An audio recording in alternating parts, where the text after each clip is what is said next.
So what happened? The company, the fellowship left the marbled hall, right? This former brigand hideout that turned into a black Numenorian hideout, that turned into an orc hideout.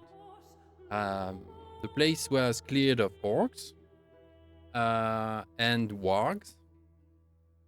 You rescued a lore master dwarf from the Blue Mountains that was held there by the orcs. Wanted to dig a tunnel to a dwarven hall in the southern Blue Mountains, but the lore master Joril held his mouth shut. And but anyway, the orcs were digging in the direction. They have chance that they can find dwarven stronghold. That anyway, we had the biggest. Then the company left. You left south because that dwarf told you that, and also Long Braid told you, who was demystified. The ring, the slit dark ring was taken off her. So she sort of like recovered her own spirit and informed the fellowship the doings of the sorceress. She's headed south with Ben and Margot, the two hobbits, who the thieves, the Palantir thieves. Only two soldiers of hers, and the creature, the pale, what's his name, Murky, and Irime as prisoner.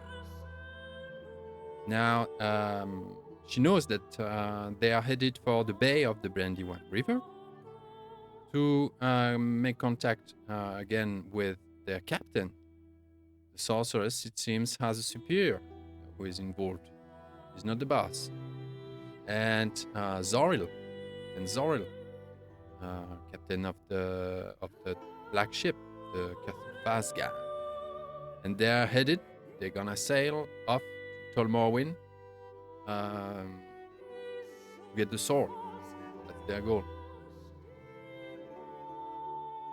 There is a canal that was dug underground that went from the marbled hall to the Brandywine River. You took that canal, and on the way, you made a stop, and Manny got caught by a creature in the waters and never showed up again.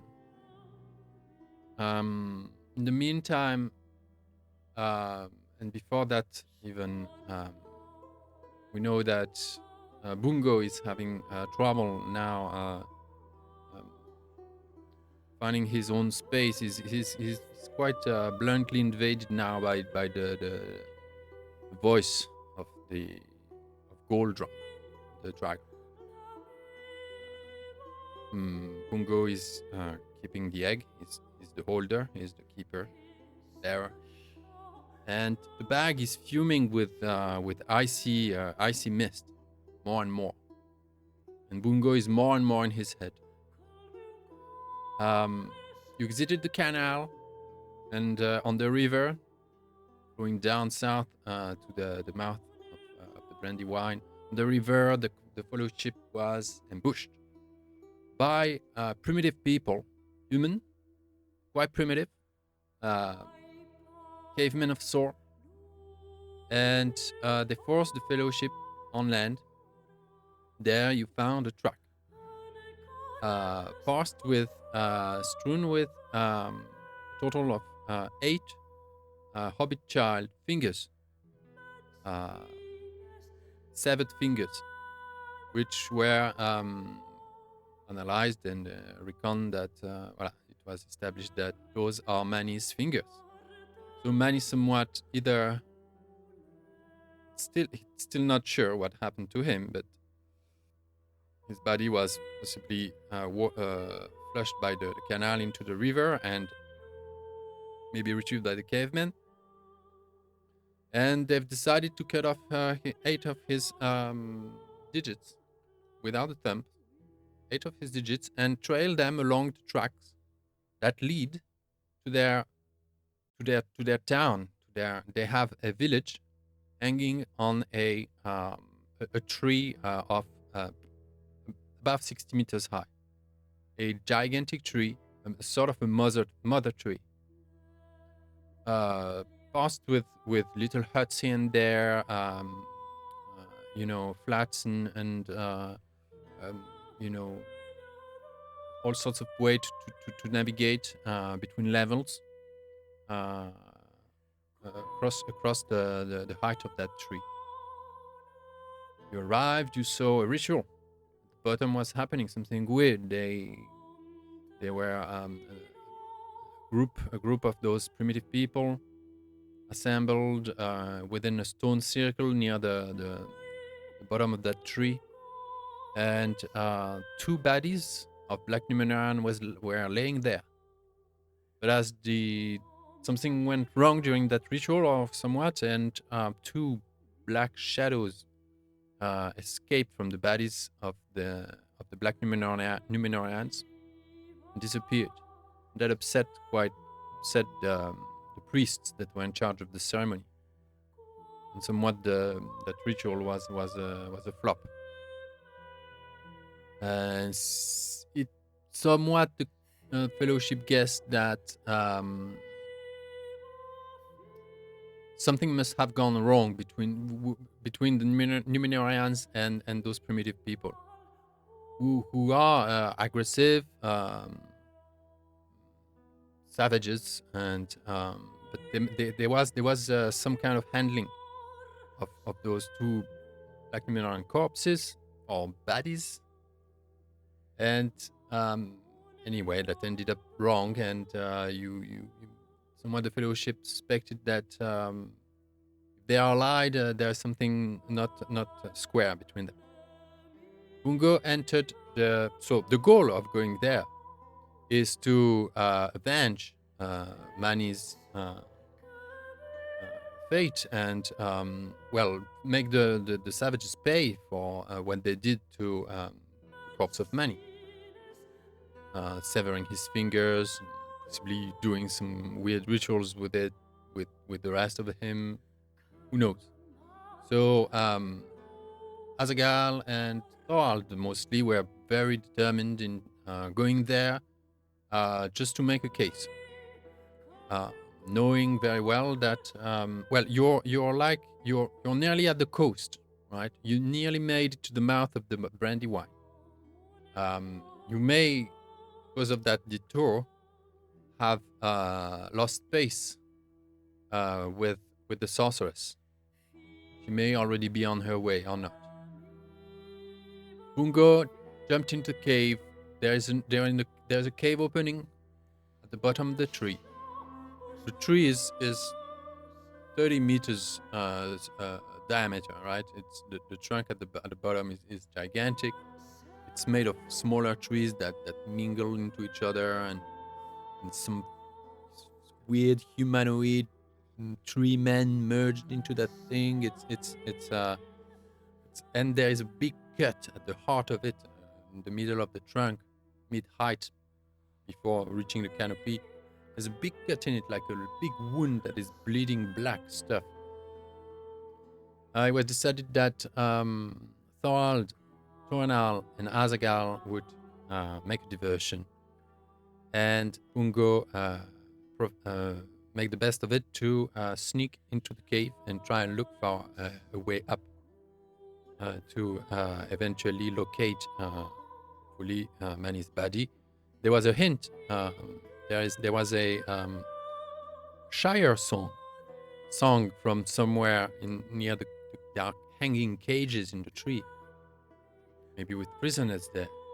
And the fellowship heard a Shire ballad being sang from one of those cages, and they were not able to establish who was singing that. So Bungo is on his way, and he's now in the middle of navigating an underground series of a cave network, which hopefully will lead him up eventually. And the rest of the company is in the forest still. There is a 30-meter sort of like clearing all around the bottom of the tree. There is this stone circle. You can see on the map, this beautiful map. There is this stone circle here, and so the three of you have created a diversion, and 4 of these savages, tree folks, fell into the trap. And you are now mid combat. Earendil, Azaghal, and Thorald are engaged in melee with 4 of these guys. One was felled by Thorald. 2 other were grievously injured by Azaghal, and you have a fresh one facing you, Earendil. So this is where we're gonna pick up. It's going to be possibly the third round of combat or something like that. Yeah, I hit twice. That's right. So yeah, that is where we're going to pick up. Do you have any question, Earendil, before I take a minute and we start? No, I just have to log into Foundry. That will help. That will help. I see the link now. I got so stressed and confused when starting logging in. Okay. Anyone else has any question? Nope. Right. Good. I see you in a minute.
Bungo, you're not in combat, right? It's Thorald and No, he's underground.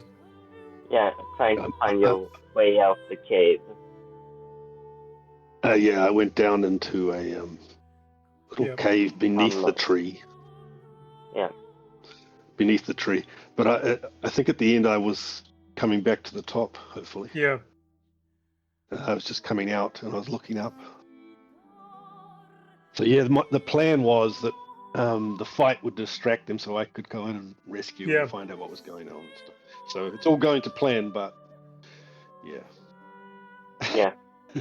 Let's see how the plan works out. Yeah. Your sword will be of use. Your sword will be of use. A spear. He has a spear. Yeah. I have a spear, but not the sword. Which combat stance am I in, Adi? Currently, you're in back. You can go in any stance you want at this point.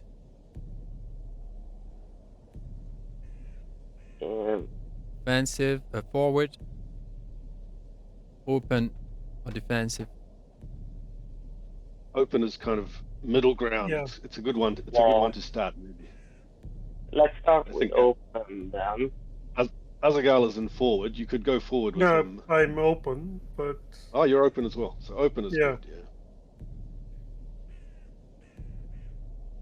Yeah. Yeah. And sorry, I have forgotten a lot of things. Do I change my stance here? I you did right-click I on did it for you. Yeah, you're in open. Yeah. Okay. But you basically right-click on your token and you select on the left side, which is the stance. Yeah. Remember, we get a dice for Thorald as well, so that's helpful. Yeah, last I was rolling for Earendil myself, so it was full on PC mode. Let's get a +2 dice. Well, although it's not so good in frontal. So while he's engaged, I'd give him. Well, it's still a PC. Let's get a +2 dice. I'm not turning a PC into like a weekend PC. Yeah. So each of you. They both have +1. That's it. Each of you will get a +1 thanks to that. Regardless, we'll start with Bungo in the cave, and circle back to you guys in a moment. Last session ended as Bungo left behind. Say. Oh, 80. No, I was just saying. I think Bungo was coming to the entrance of the. That's right. Of the cave, I think. Everything you have behind you is explored. You went through a spiral corridor and circled back.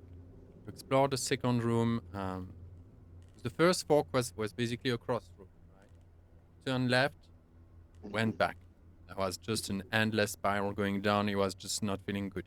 Then you went the forward way. There was a pond with some weird jars, some weird alchemy going there. You went back. You went finally the last option, right. But that right forked. And now you turn right again. So you have one option left. Otherwise, you have exhausted all other ways. All right. I must search the last part of the cave. Yeah. Put my mind at rest. First thing of the day, roll a valor against 2 shadows.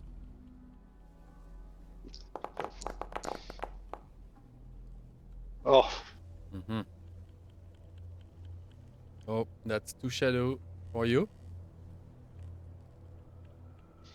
Well, it makes sense down here with this dragon in my head. It's pretty. The fingers missing from Manny. It's a pretty terrible time. It is. And the smell as well. You enter a cave. Badly hewn, a mixture of hewn and just rubbles and fallen rocks, and you don't know if that place was made or enhanced in a way, but it's not very large, but it's filled with junk mixed with corpses and parts and body parts, old rucksacks, boots, belts, all that leather, molded leather and this animal and human parts are just cooking here. There are pieces of one thing you notice that most there are belts. They are off. The buckles were taken off. You don't see pieces of. You don't see metal. It's all organic or things like that. A kind of a horde of misfortunates. Can I scan for anything of interest in this? Of course you can. It's a normal roll. Normal scan then.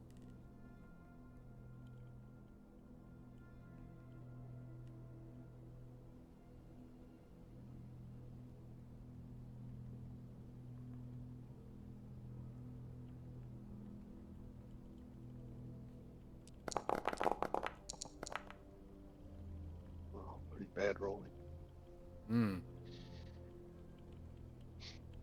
All you find is more dirt and slime on yourself. You are now really part of the place. Hide in there. You were left with no other choice. Perfectly, but I'm afraid, yeah, it's hopeless now. This room has been scanned, found nothing of import. You have one last option, is to go out of this cave again and turn right. Feeling the weight of his presence and the grim surroundings of this cavern beneath the tree, this primitive place. I stumble through the darkness away, feeling the shadow on my being. And Bungo stumbles towards the light of the entrance. Carefully now, disappearing into the shadows again. The weight of his presence in my mind. Do you still have the Arda's lamp half open and Not now, not as I come to the entrance, but back in the cave, yes, just a crack. Okay. Crack of blue light. You exit that junkyard and turn right. And not 3 meters later, corridor goes into a conic shape and opens up, and you stumble into the open of a large, much larger than anything you've explored so far, much larger cave. It's a good, I don't know, 15 by 20 meters. But it's very high as well, just as high. The rock faces of that place are invaded by vine and roots and branches. Some of them seems have turned to stone. Some of them are still organic. The walls are crawling with these vines, and to the back, to the opposite side, you can see 20 meters away. You can see in the darkness a darker slit goes vertically across the wall, facing you. The ground is uneven, made of rubbles, humid. Everything echoes quite strongly in that place, and there is this crack in the wall in front of you, opposite.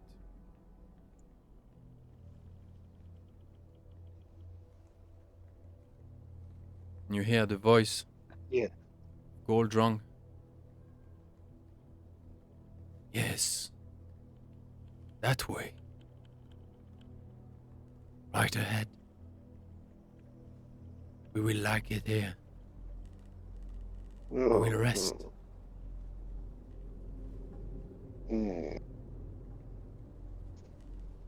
are strong here, Goldrung, and I name you now in this chamber. In this darkness, I name you. For I know you now, you and I. You are Shadow, but I am only seeing you now. You are frightening. Yes, let us look at this crack. And Bungo, there's a little slit of blue light his hope, his memory of Urumay, of that western place, that light, and this darkness behind him, caught between these two, the shadow and the light, he stumbles forward into this cavern, towards this crack. Roll awareness.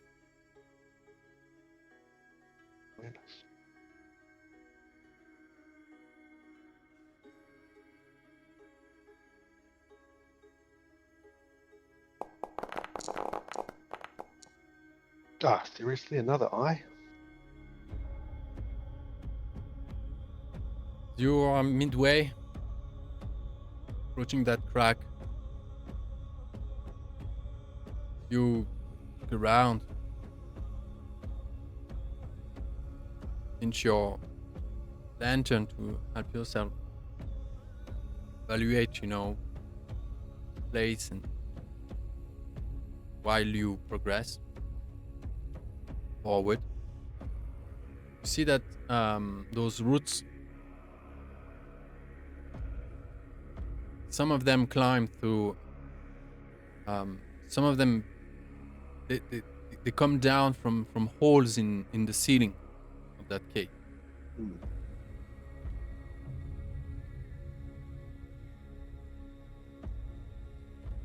You approach the crack.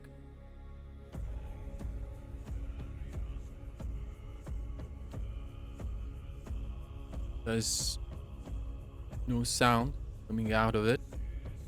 It's darker than dark.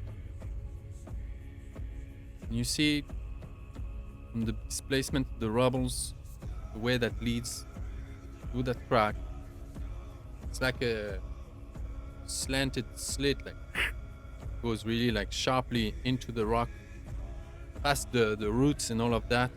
The whole thing still is quite, invaded by all that pseudo greenery. But passage goes in deeper.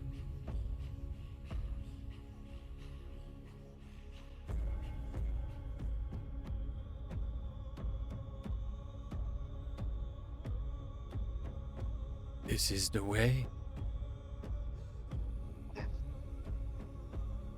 This is where we can sit, discuss your future together.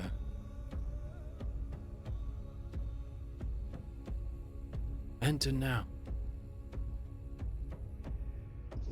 Well, I'm not sure if it's a good idea, but I do tiptoe towards it, closer. The passage is 2 meters wide, soon narrows down to a 1 meter wide slit. Through the rock you go. Through the rock. That passage you go. Walk a few meters. Goes around a slight bend. Slant a bit more. Help yourself to, be balanced. It opens up a bit more into that sort of alcove, completely filled with roots and vine. You look up, and encrusted in that vegetation, you see a human face. Twice as big as a normal human face. Skin is of bark. The hair and beard is branches and leaves. Has closed eyes, as if in slumbers.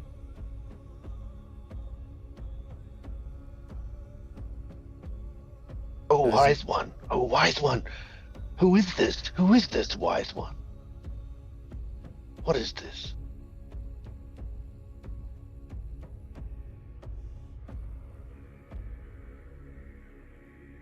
There's no answer.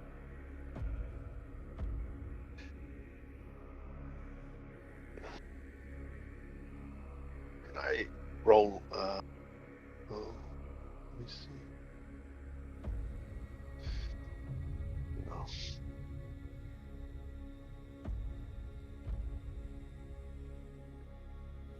I look closely at this face. In my mind, I feel it connected to the roots of this great tree. This tree. Is it a sad or angry, or the face has any countenance? You approach that thing, you have to climb few roots to get at closer to it. It's somewhat 3 meters up from the ground level. It's a long way for me. Yeah. Approach it.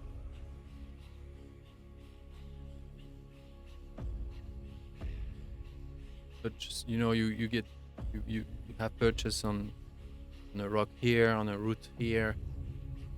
Yourself, pull a branch, pull yourself up, approach that face. It's twice as big as a human face. It's half human, half tree. It's not the proportion of an elf or Dunedain. It's angular, stocky.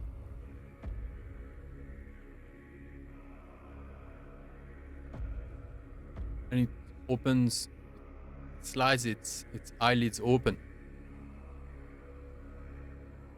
Its mouth starts to crack open. You realize that the thing as well has shoulders and arms and a body upon which you are climbing. It has human eyes. Oh.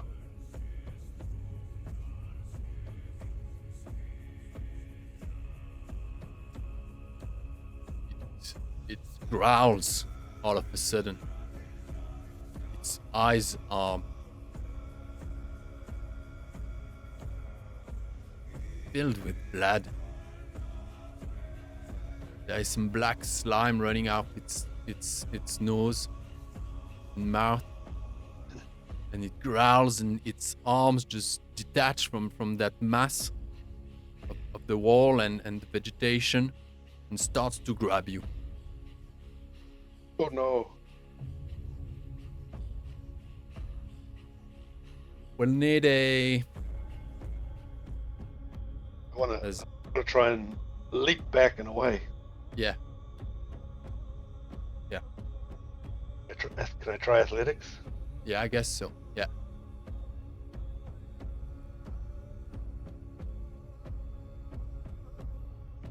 I'm going to throw a hope at this. Oh, no, I can't because I'll become miserable. Mm. Oh, dear. How much do you have in athletics too? Sorry? 3. You have 2? How much do you have? 3, I think. 3? Oh. Yeah, 10, 16. Yeah, but... come on now. Oh. Okay. Describe what it attempts doing. You'll respond with what you manage to do with, and you can, for that, include an extra success to gain an advantage in the future. Perfect. The thing just whirls out big arms. The shoulder and the head detach with the half of the torso, and just go like wow. That tries to grab you like that, misses. What did you just do? How do you recover? How do you bounce back, etc.? So seeing the movement of this creature, and then suddenly lurching at me, I spring backwards and descend like a monkey down the side of the roots. My lantern is now off. I disappear. Do you want me to roll stealth for that, or can I use that great success? Mm. Thanks to the great success, I'll allow you to roll for that. Yeah. You are in its lair. It knows that space. You were just face to face with it. And you still disappear. Seriously. Just. Where are you? Are you looking to exit that lair and go back to the main? Indeed, I am. Yeah. Indeed, I am. I grab using the side of the wall, silently and slip away as fast as I can. Okay. A last look behind you confirms that thing now has is in the middle of detaching itself fully from the wall, and you hear like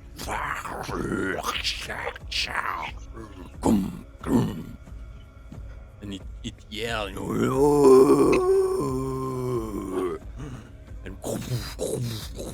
and it goes in your direction. You're a few paces ahead.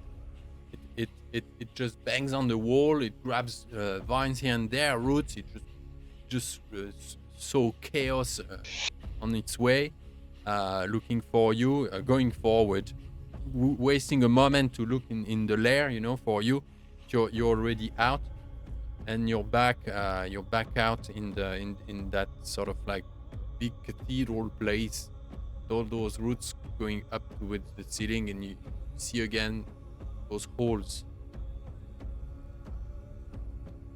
I run as quickly as I can through that cavern. As fast as I can anyway in this light. And just all I'm trying to do is get to the entrance. I just want out of this cave. Okay. Roll and explore.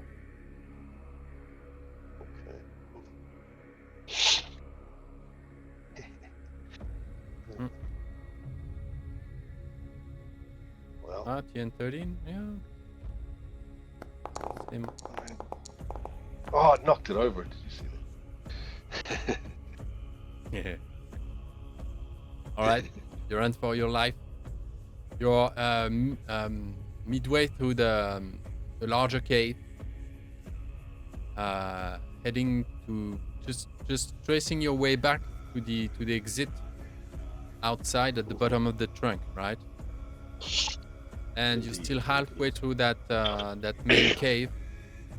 That you just feel the presence and you hear the growl of that creature that has now stepped outside of its lair and entered that big cave behind you. You're 15 meters ahead of it, and you run for your life. Meanwhile, the other three, yeah, you want to add something? Go for it. One last thing. Under my breath, God, you sent me the wrong way.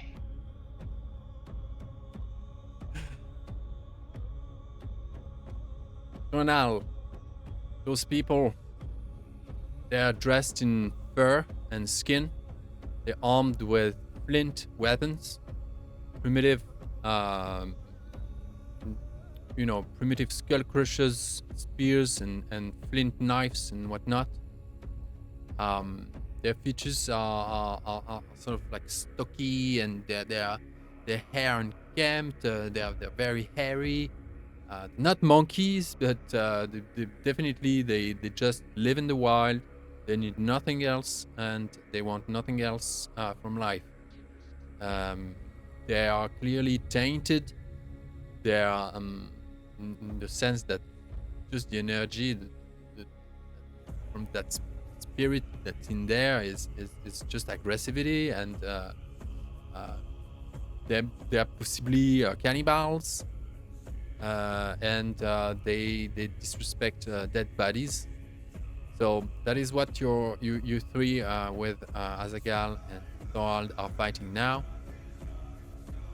Why is there an extra U on the board? I I tried to mess around a bit because I couldn't figure out how to target them. You just click with the letter T and point. Oh, Precise. Yep. now, okay, I tried to shift click. Okay, fine. You hear me all right? Yeah. Right. Yep. Yeah. Great. You're good. Okay. What do you do? Turdinal turns to Asagal and says, I'm by your side is Thorald. I'm on the other side of the group, so Okay. literally facing you. Yeah, I see. Yeah, Turnal screams across to Asagal, let's clear this taint from this world, and basically attacks the nearest of these filthy cannibals. Let's go. Turnal is not that open-minded. I suppose. Very good. So all you need to do now is to click on your item spear, right? Yeah. And And I have the two spear. The two-handed, yeah. Attacked. Yeah. And you, when the dice roll box open, you can add a bonus die. Yeah. At the bottom of the window, you have an option. You can add one extra die for Thol's assistance. Then you confirm, and that will roll the dice for you. Sorry, I think I rolled. I was too eager. Sorry, did I do anything wrong, Addy?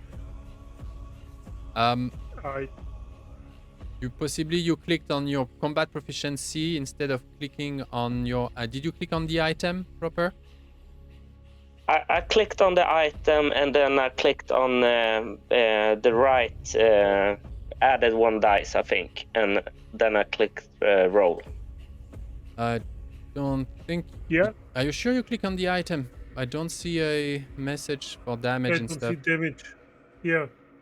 But it says it's a test with the spear two-handed. Yeah. Yeah, I went in spear two-handed, then the auto-select is the dice in the middle, and I pushed the one step to the right, and then I clicked roll in the lower left side. Let me try hitting my target. Yeah, try, because I don't see the message for damage inflicting. There was no other window showing. Yeah, as a gal, you No, did. this time I see the damage. Yeah. You see the difference, Joachim? Try again, and you have your target selected. So try again, and be careful to click on the weapon, right? Not the combat proficiency, the weapon in war gear. Okay, yeah. But it's below war gear, I have bow, spear one-handed, and spear two-handed. That is selected. I go in there, and under bonus/penalties, I go to the right side, right? Yeah. It's weird because it shows that you had a target selected, and you click spear two-handed. Did you have? You had special damage. There must have been a special window opening, give you some extra. Yeah, there were. Yeah, there were another window opening right after. I got confused because you said that you were going to roll for me right as I rolled. So I got a bit anxious and I just clicked the window away. You closed the damage window. That's why it didn't display. Okay, yeah. Sorry, guys. No problem. Now select another target and roll again. Yeah, do that again. So I just roll again. Yeah, select the target. Yeah, select the target. Okay. It's selected. No. Because I have those. It is for me. Now it's not selected for me. Now it's. Yeah, now I see it as well. Yeah. On the war gear, spear two-handed, add a bonus dice, click roll. And now nothing is happening for me now. No, we don't. I don't see the dice either.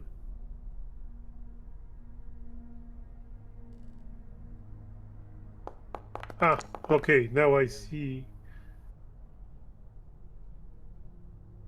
And Now you it failed, says you Tony. have lost connection to the server attempting to re-establish. Ah, merde. Ah, shit happened. Something. Not Yeah, great but time. why did he roll? That's a protection. Ah, that's. That's me rolling for your you. guy. Okay. Okay. You killed your target. You killed that Yeah, that okay. one. We're coming as a gal. So yeah, it shows that you're disconnected now, Joachim. Okay. Okay. So you just need to go and hit the link again.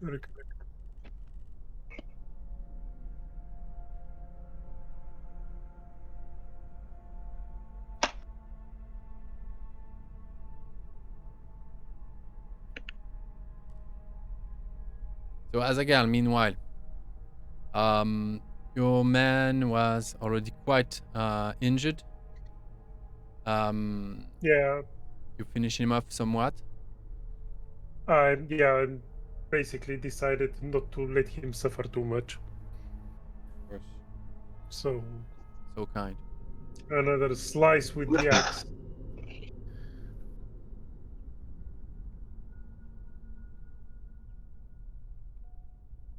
And I turn towards the other one. Yeah, the other one is just trying to. It's crouching and scrambling and trying to escape. Is running for his life. Two of his companions are dead. The third one is engaged with in combat with Tornal, and so that one has just decided to try and is trying to he's painfully like growling, trying to call for help. Yeah, he's in reach. You can terminate him if you want. This turn or next turn? Yeah, good question. That would be next turn. Yeah, because you had your full engagement already going. Okay. He's back. How's it going? I think it's working out right now. So it's my turn, right? Yeah. Yeah. You can target this dude. Okay. Target good. Dude. Two-handed spear. Yeah.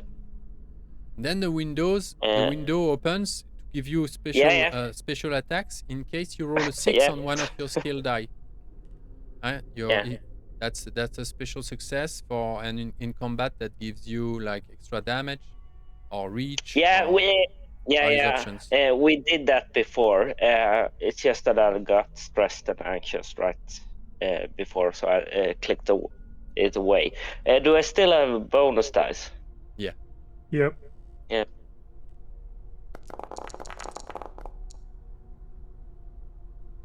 Single success with no sixes.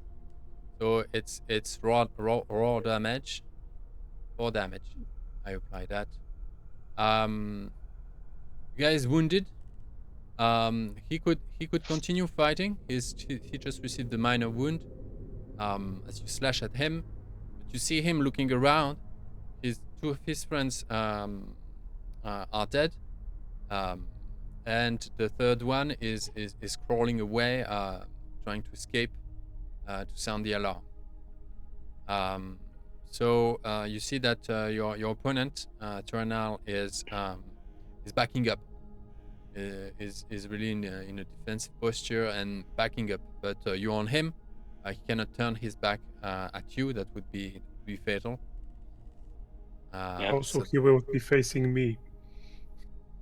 Well, I imagine this guy's going sort of that way. You're going that way, like stepping over the corpses of these guys, and these guys sort of like backing up that way. and while still facing Toranal. So Toranal, you'll be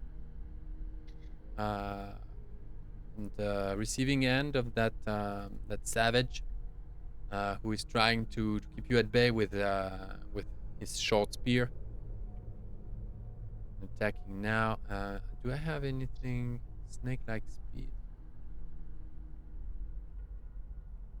All right.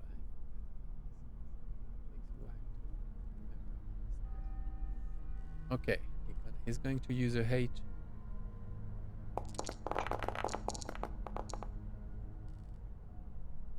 And he fails. Anyway. Failure. Doesn't hate enough. Yeah, he's not a very good hater. It just points with the spear back, going backward. So, stumbling on the dead body of his former brother, while Thorald is trying to cut him off, circling back on his side. This savage is not having a good time. Yeah, Azaghal. In the meantime, I have. It's gonna be. I think. With... I wanna go. Well, I told you that you had reach. Look, if you fail that roll, then it's gonna be a chase. Okay.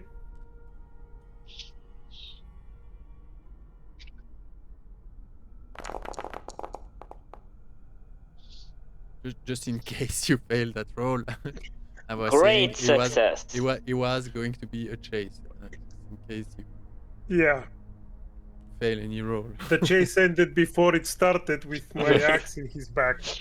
Yeah, he sees an opening as you lift your axe up. He thinks you're a slow wielder, and he goes like. Yeah. Propels himself forward, but just your axe is just so fast.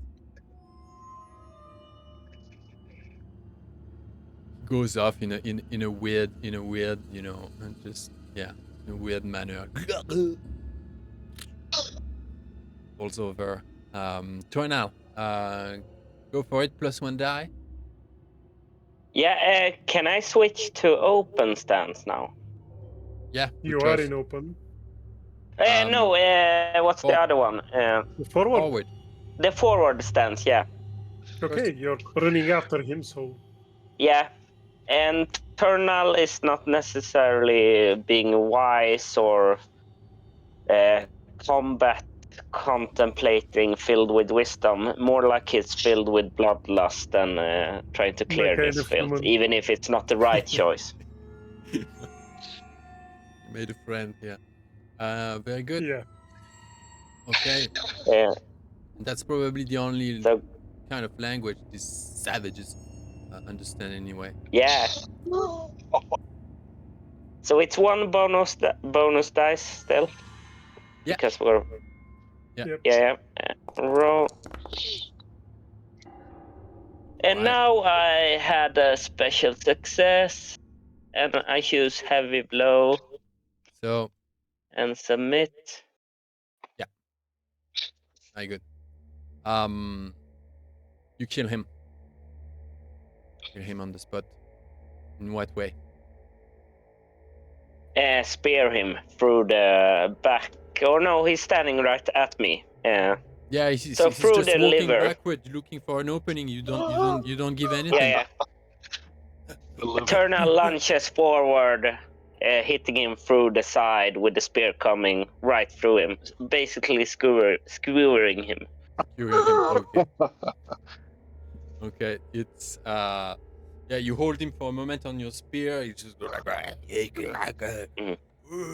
drops his spear, raises his arm. He's kind of like making some kind of like, you gotta go away. You drop the thing, unskew his body from your spear. Those 4 diminished perverted humans are dead. and you're in this you're in this forest. You're 50 meters, 70 meters already away from the eave that leads back to the clearing around the tree. You have completed your part of the plan. Your bait worked. You took care of four savages. You have sort of at a glance you could expect the tribe, the clan, to be between 40 and 60 individuals, female, male included, and an extra 6 priests. Before we go over to Bungo, what do you guys do?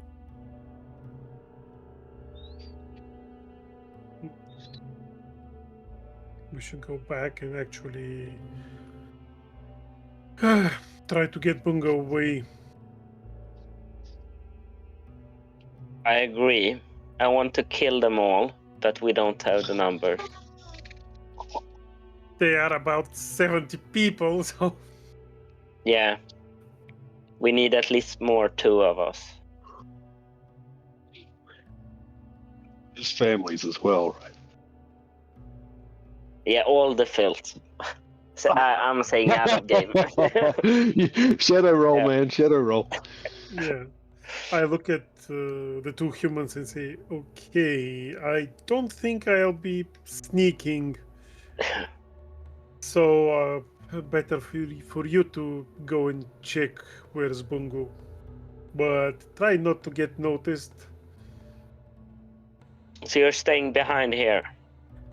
Nope, I will be moving, but I need to move slowly, otherwise I'll be climbing all the way. Yeah, let's seek him out. Okay. You make your way towards the eave of the forest. Find a brush there to hide behind. The 6 priests have beginning to ascend the trunk, accompanied by a dozen other savages, commoners. Climb on rope ladders, carven wooden stairs, and all, various primitive ways they have put together. They have devised to climb their mother tree. They are now about to reach the first sort of like sentry post. You had noticed that as well on your first scan. See that about 10 meters, 12 meters above the ground, as the tree does that sort of like goes exponentially vertical, and you see that they walk around and they just there is a slight light slope, slight slanted slope that leads up, but after a moment they need to use these ropes and ladders, and they have reached now a platform about 10-12 meters up, where another 6 men were standing already, scanning the forest. Just sentries. From there, the 12 commoners sort of spread various ways. Some begin a discussion with the 6 sentries.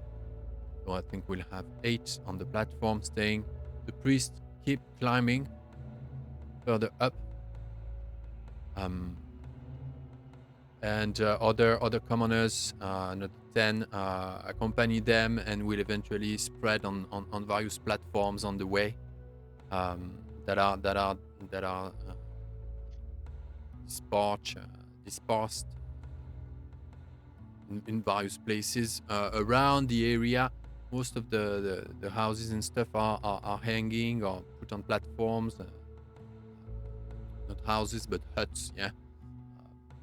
It's all around this big wound in the tree, right?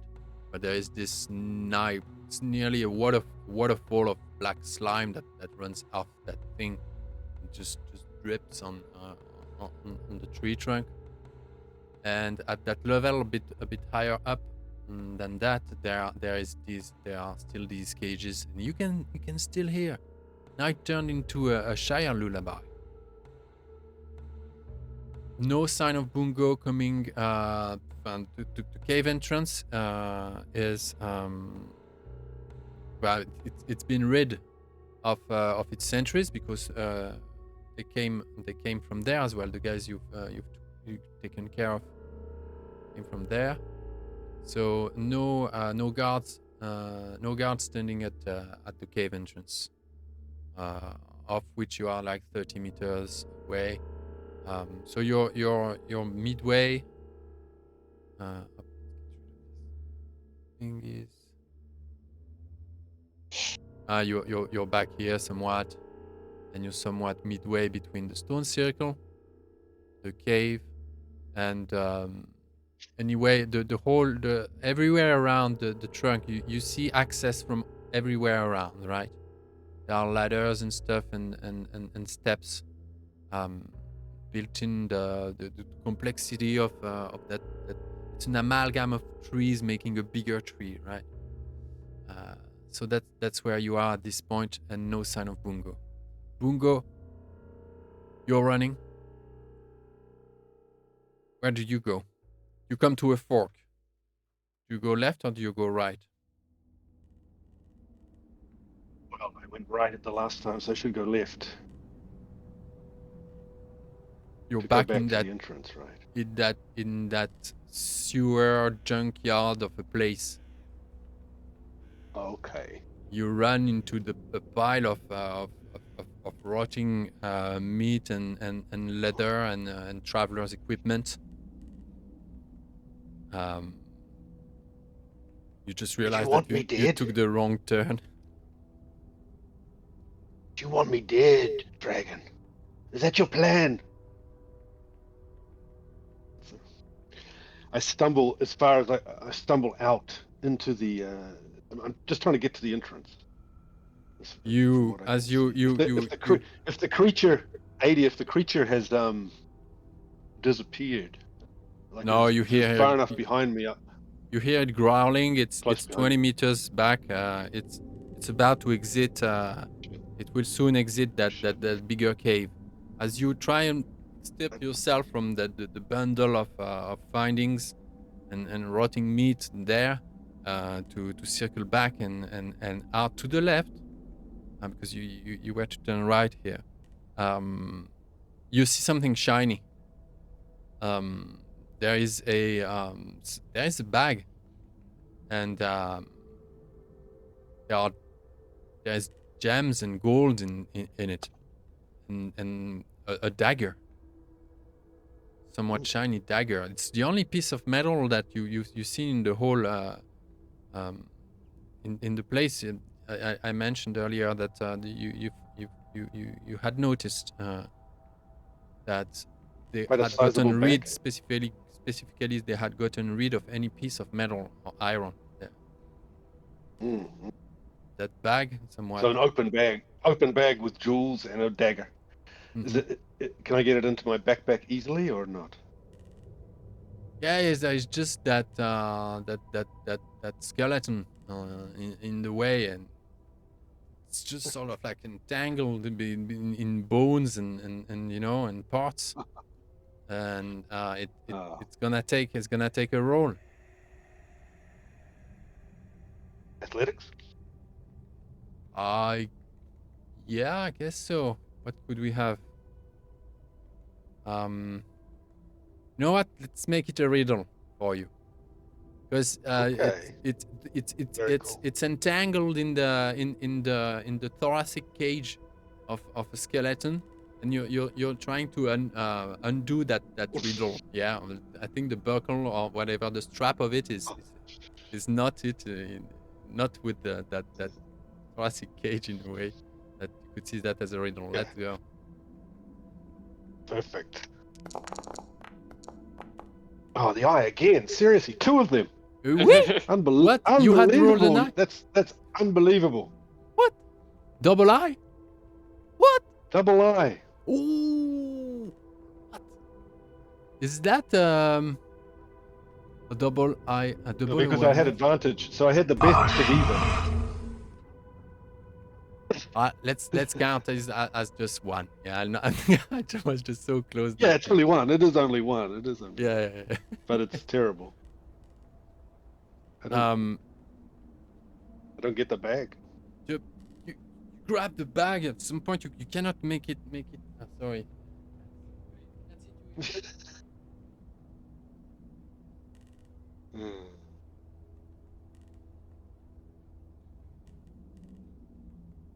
That's what dragon eggs will do to you. Yeah. Beginning to Yeah, think wait. that Bungo might be cursed. Really? Yeah, that's 4 or 5 Arons already. Oh.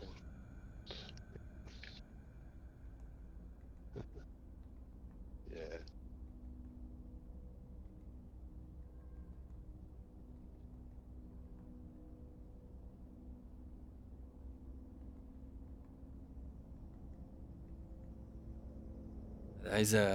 It's spring, so we have a tomcat, neighbor's tomcat, and it comes to try and court our two pussycats that were neutered anyway. So he's off for a bad surprise. However, That won't stop him from trying. yeah, I guess maybe I God. don't know. Well. It's just so many Yeah, ways to joke about it. So the thing that happens, Bungo is wrestling with these bones. He can't get into this bag. It's frustrating, and he needs to get moving. It's like he throws it aside, like we'll come back if the dwarf wants to, and he runs to the.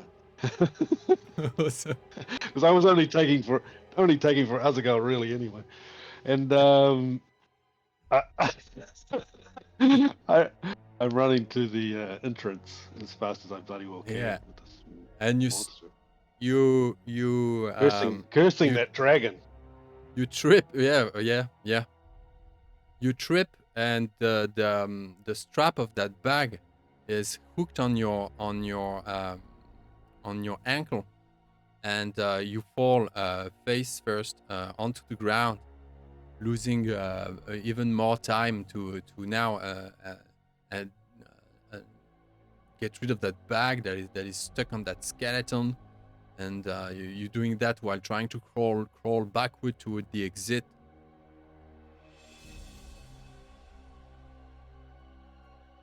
And the exit is blocked by the creature. Blocked. Yeah. It came around in front of me. Yeah. It's standing in the passageway, the entryway, right? Whatever you call it. It's arching over you as you're still debating for ways to. You take your dagger, you try and cut that old bag strap, and you look up and you just see the drooling face of that monster towering, leaning over you. Dragon, I need you now. Come. And I bring forth my sword.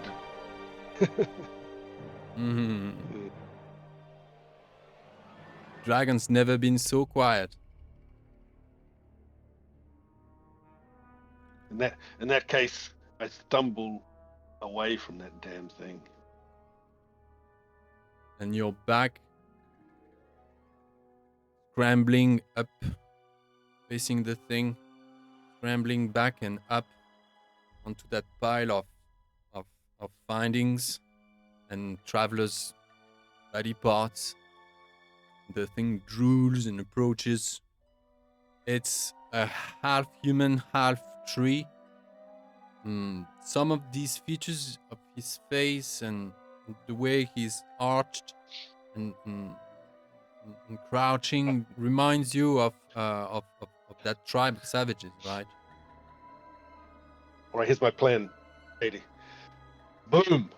I expose Ardor straight in its face. Back up, away towards the edge, and as it comes towards me, if it is able to overcome the light, if it comes towards me, I will shutter the lamp again and stealth disappear around it. Okay, so he has this. He doesn't see in the darkness for a second or two, right? While his eyes get accustomed to darkness again.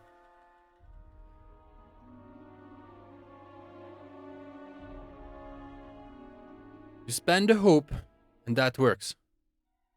You don't, and we roll.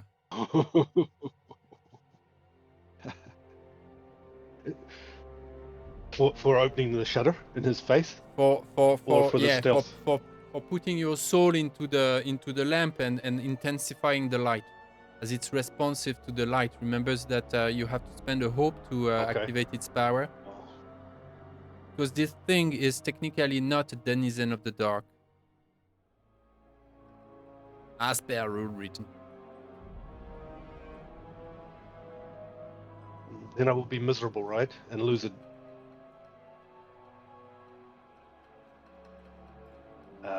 Yes, I will go through with my plan. I will spend a hope. Okay. Okay.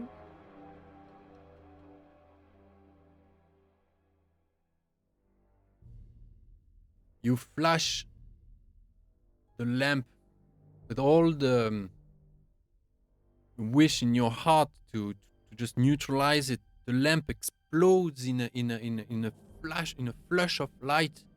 The lamp doesn't explode, but the light explodes like in just a flood of light, and the creature goes is stunned for a moment. You propulse yourself out into the side of it, skirt the creature, slide through the passage and out of that room, and shut the light as soon as you're out, right? That's right. I shutter the light, and I want to stealth into the shadows again. You turn left and exit. Follow a corridor for another 10-15 meters. There is a turn right and a turn left.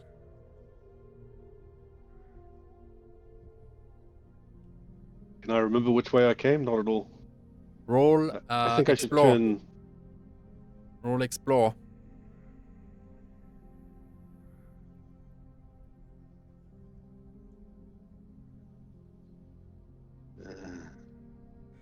Come on, give me a Gandalf. Yeah. Hey! You're like, you want to turn right? Suddenly, no. It was that way. It was the other way.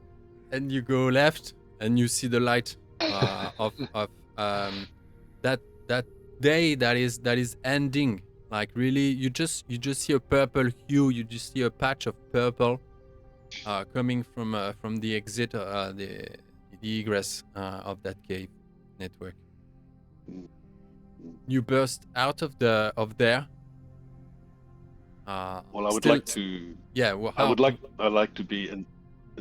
I would like to stealth now again in the shadows of the cave as I come out. Hopefully, they will all be looking the other way, and my plan is to ascend the tree towards those cages. Okay. Very good. The two others, best scan +2, -2. Best scan, normal roll then. Between the two of you, best scan. And apart from that, however, you see, you hear a growl coming out of the cave where Bungo came from. You see commotion starting to build up from the first sentry post and 6 people are begin to descend the rope ladders to go and certainly to go and check what happens in the cave. There is this inhuman growl coming out of the cave. You two roll let's scan. I have 3, but not favored.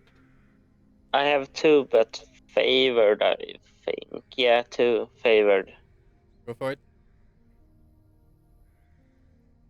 Yeah, go. I'll roll. I think I have a little bit more chance. It's pretty dark at this point. Okay. You see a shape. Sorry, Began, Asgal, you rolled, right? Yeah, I rolled. Yeah. Oh. you see a shape that begins ascending the bundle of trees and roots and things, and as it's still midway at this point where most of the root system is not more vertical than 45 degree. Yeah. It is Bungo.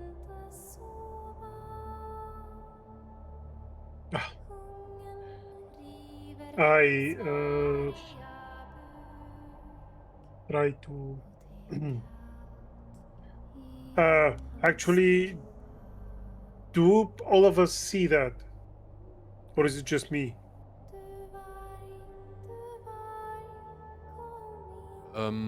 You all see it. Okay. I just try to whisper to the others. Well, call them. Wait! Come back! Bungo is coming this way. Okay. What should we do? We wait for him to come back and then we'll decide. Okay. Well, you see, he's climbing the tree. He's not coming your way, right? Ah, sorry. Yeah. And someone is following him, or they have noticed him climbing up in all that commotion. There are four sentries. Did I say 4? 4 sentries are going down that post. No, you 10 said meters 6, up. but 6 are going down the No, the you ladders. said 2 sentries. 2 sentries. One with a weak leg. Yes. yeah. So and yeah, they were coming down from the first level towards the cave. Okay. Yeah. Okay. Yeah. They're descending from But the they post haven't noticed him. No one noticed. No one noticed Bungo. They're descending from the right side of the trunk in your position, and and there is growling coming out of the cave. Okay. Eternal whispers to Asagal. I don't know if I'm reading this right, but I think he might go unnoticed. So far, he saw something that we can't see from here. So let's see what happens in the cave with these guys that are entering, and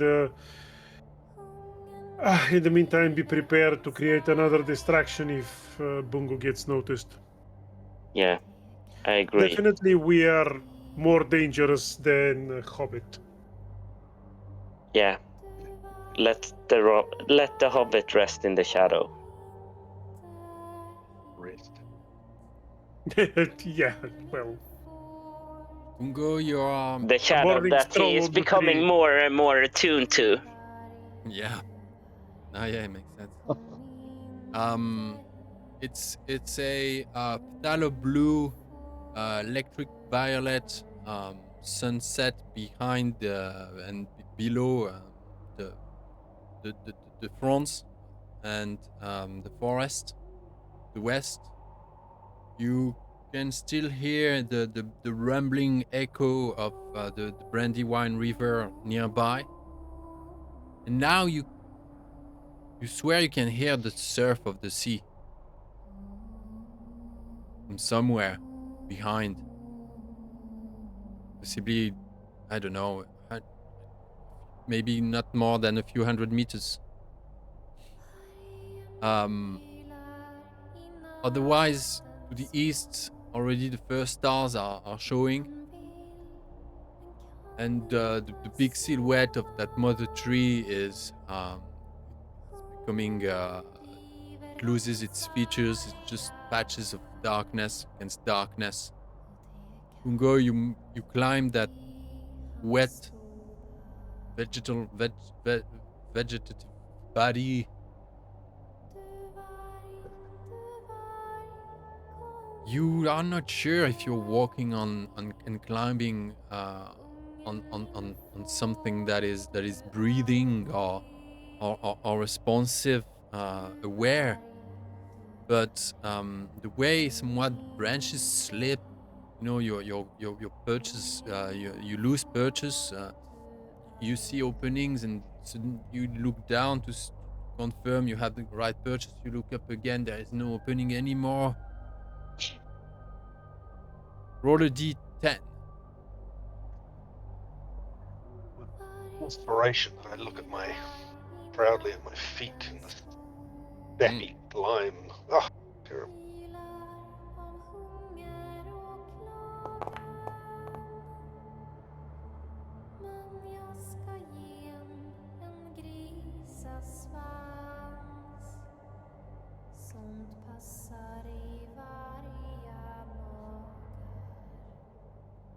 You hear that Shire lullaby. Now the song now is clearly turned into an evening lullaby. Simply one of the most well-known of the Shire. It is sang by a female voice. Ooh. To sing that song Hobbit? with that accent, she must be a hobbit. She is. You don't see her. It's all dark up there, and it's a maze of bark and roots and branches and moss and treacherous things. It's a maze of that between you and her. She must be about 20 meters, 25 meters up. And as you are attracted by that song, you notice as well, huh? You feel them, you hear them, you have them in your awareness. A bunch of savages have climbed down a platform, a sentry post. Climb down to go and check what's happening at the cave. You hear the creature exiting the cave and roaring. It's just in rage. The guys hidden in the forest. You see just a black patch of savagery exiting the cave. Now it's too dark really to notice anything. I think the savages have brandishing a torch, yeah, and you see the 3 meters high, half proto-human, half ant, half tree thing rushing out of the cave and roaring. And they look around, right? They're like, roar, and this thing just goes, oh. And the six savages, they just like, they're very intimidated by that monster, but they don't seem to be at odd, right? They associate.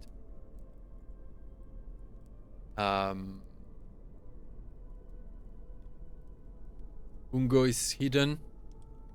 Ungo, you can't, but you look down. You hear that song, and you look down as you see the middle of that tanglement, you see towards where should be the exit of the cave. You see that creature has exited.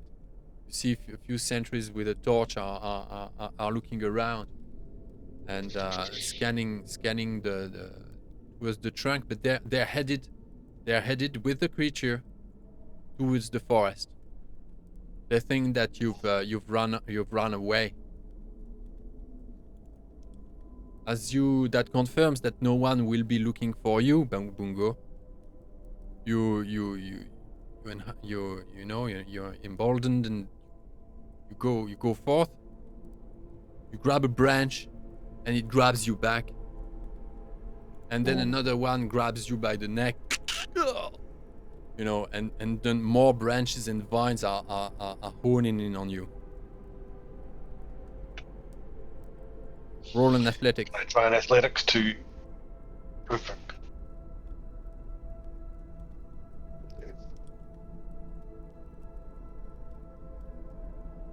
Come on now.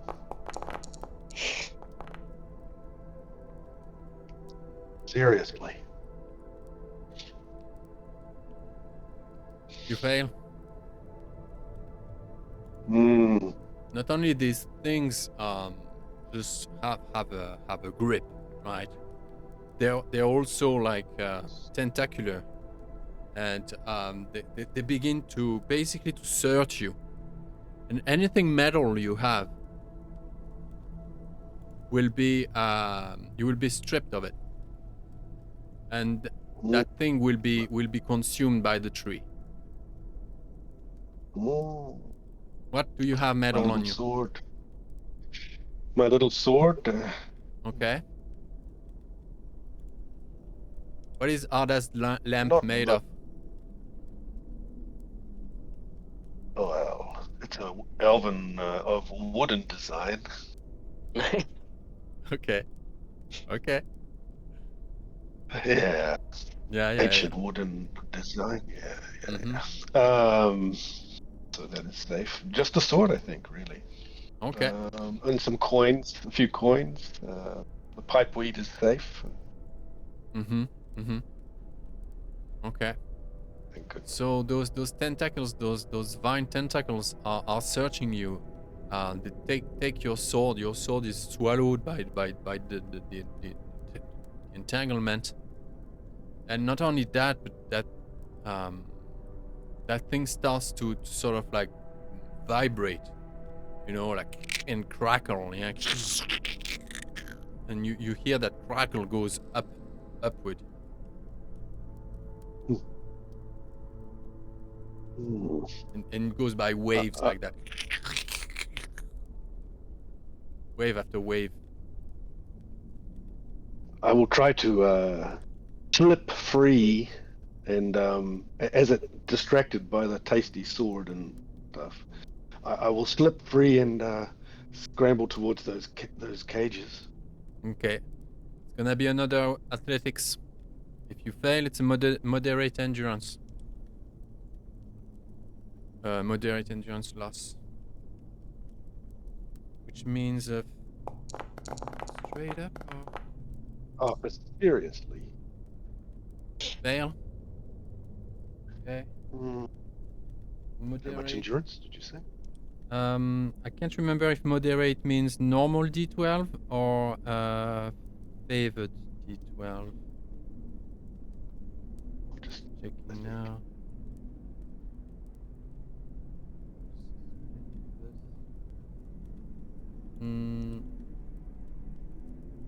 Endurance loss.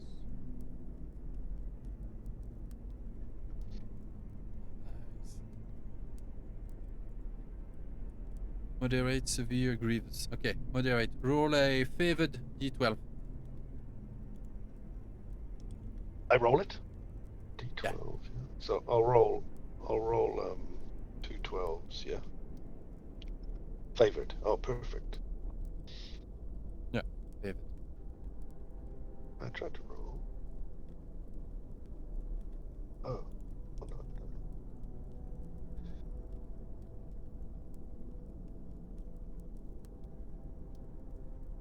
Clear. You cleared. can either use the dice roller at the bottom right, or in the Can community you clear bar. it? Say again? Can you, like I've put too many dice on a D100. Can I clear Yeah, I'll do that? it. I'll do it. Ready? Go. Thank you. So it is a 6. 6. You lose 6 endurance. As this thing is not letting you go anywhere, and you struggle with it. Mm-hmm. Meanwhile, guys, roll.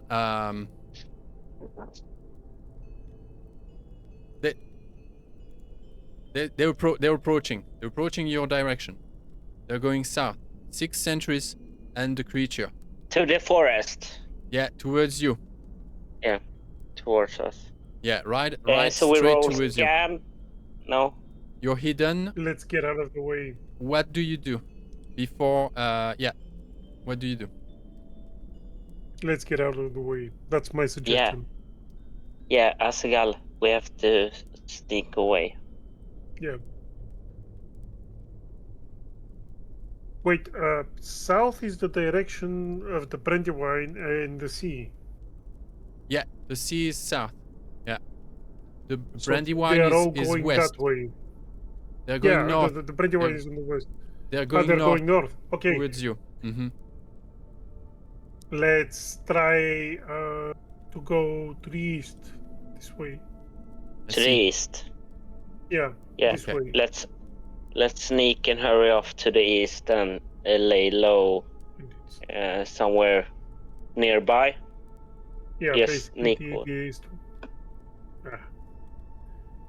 To Roll turn stealth. east and then Roll. Yeah, we're trying to stay in the nearby area, right, Yeah, Asagal? yeah.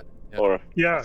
Basically, Yeah. we're trying to We're yeah. for stealth. That would be me. +2 for darkness and coverage. Okay. Cover. Ah, I said +2. He rolls that's +2. 2 dice. And an eye. Yeah. That's 2 this session already. I have 0 stealth. What's In- happening? They will spot you because of that. What do you do? It's your fault. It's my fault, so I just lift my axe, raise my shield, and face them, yelling, "Let me show you fear in the blade of an axe." Ronald, you're a couple paces away. Thorald is yet a few paces ahead of you, and you realize you don't hear the clang, the armor clanging of Azagal behind you. You turn around, you see that Azagal has resigned himself to face these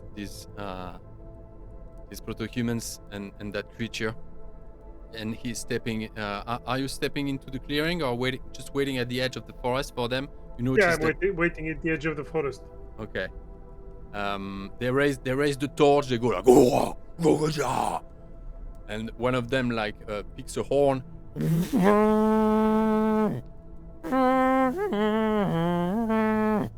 And the creature goes, and the 6 guys they just stand behind. They point. They fan out and around Azagal, and the creature just walks.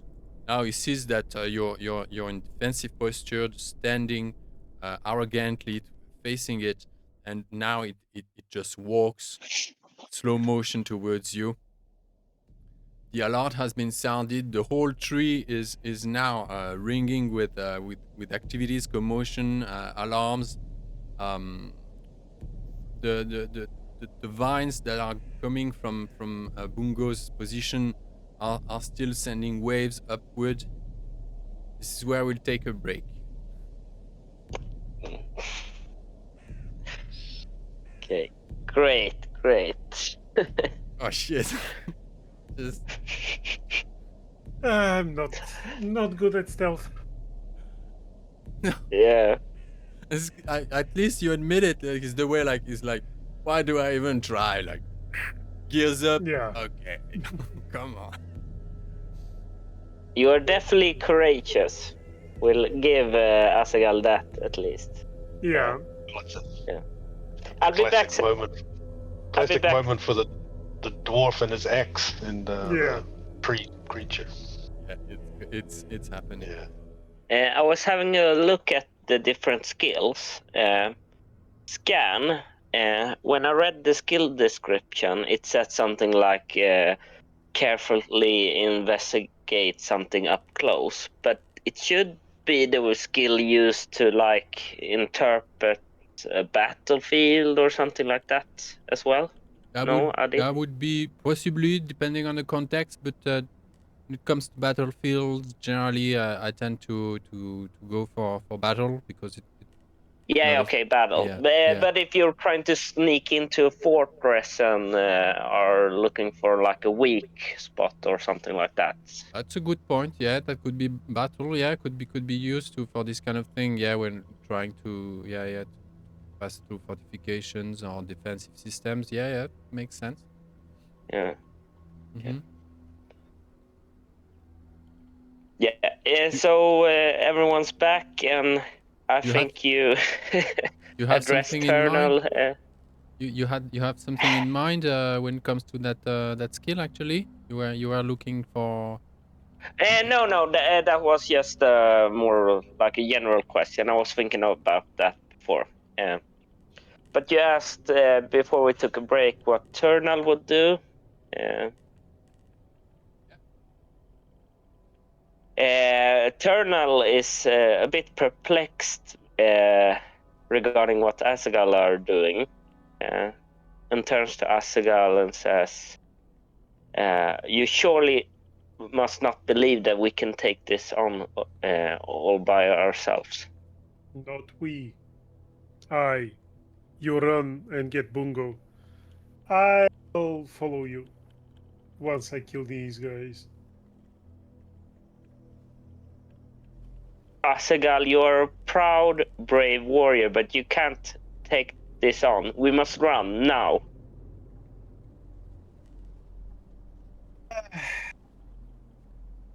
Okay, let's try it. But still, they'll follow us. We will lose them in the chase. You might, I won't.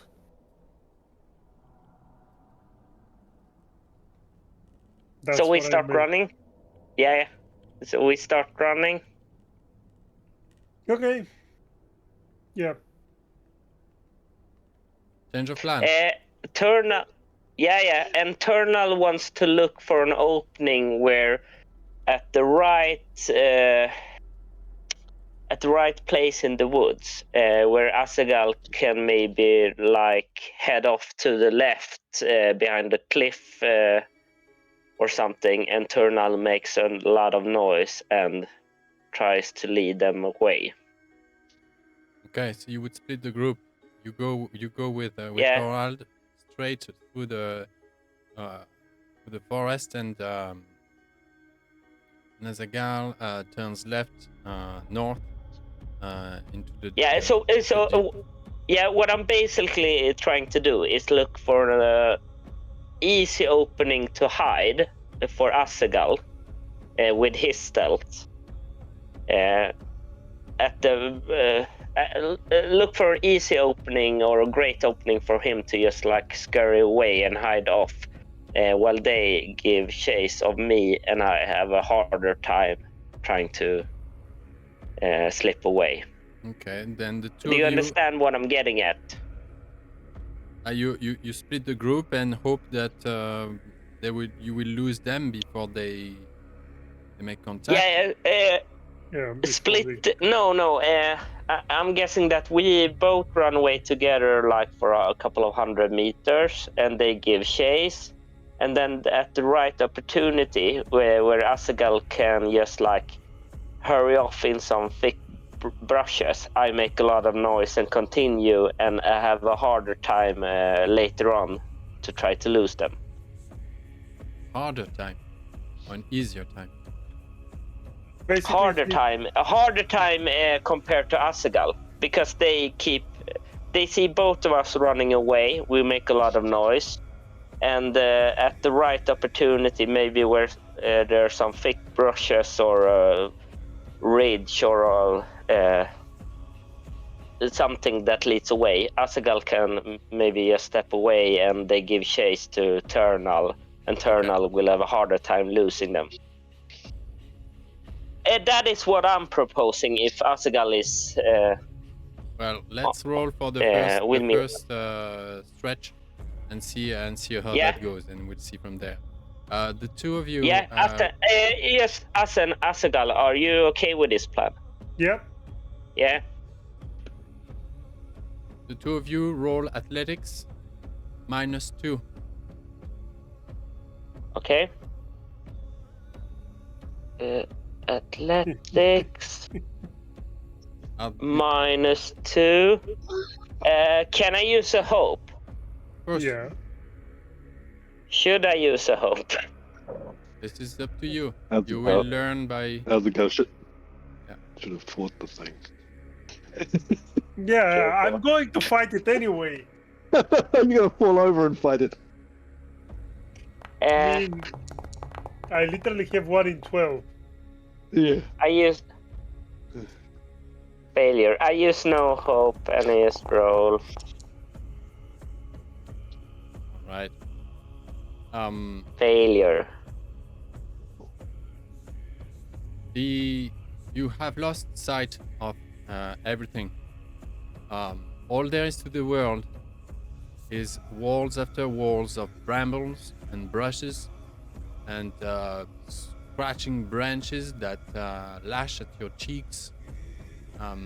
Your praise, and you run for your lives while wishing the best to Bungo. You have lost track of the plan, and you're somewhat together, but you stumble and trip on roots and nooks and rocks, and that thing is closing in on you. The thing is that forest, that thousands of years old forest, is really like just more and more dense, and as if by design, it stops you from going forward. You fall, and you lose momentum. You just see, you have a vague feeling that those sentries must be somewhere in the perimeter, but the only thing that's more real than that is the crushing of branches right behind you. That thing has kept pace, and it is now going to it is approaching. You have nowhere to go. Those sentries are possibly encircling you. You're in a bad spot, surrounded by treacherous terrain and rocks and trunks that get in the way. You're stuck. You're back against the wilderness and facing that thing that is now. It's here. It's here and now. But it's the three of you. It's not Azagal alone.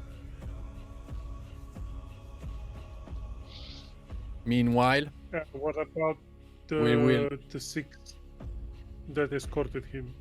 They're only you're under the impression that they're somewhere around encircling the fray. We will go into combat as soon as we check again with Bungo. Another athletics check from Bungo, please, Owen. Okay.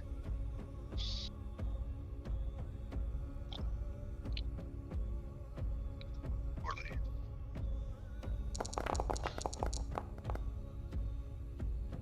Good. You break free of those tentacles, vegetative tentacles, vegetal tentacles. English is weird for that. I try to. Vegetable. You don't Well. have this adjective vegetal. Not really. Not. No, you do, but we don't use it much. Yeah. It's underused, so it's good that you're using it. Yeah. So those vegetal tentacles are break. You just slip away, and what do? You continue to climb. You have a brief sensation. You have a hint that something is going on in the forest. You saw that creature and the sentries entering the forest,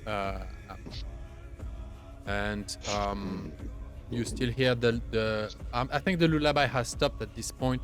There is this big commotion happening at the top.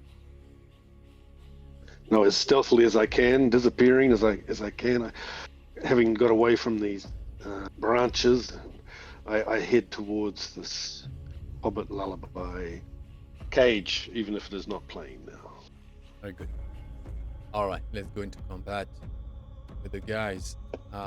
We have Asgard, Wild, for now, against Sting. Let's proceed. I don't get to the cage yet, right? Not yet. Later. We'll deal with the combat first. All right, opening volley. Let's go. The thing is, it's just 4 meters away. It's just walking towards your pack, your assembly. Target. I will roll for Thorald, and then I'll give you a +1 die each, thanks to him. For now, I will roll proper. Oh.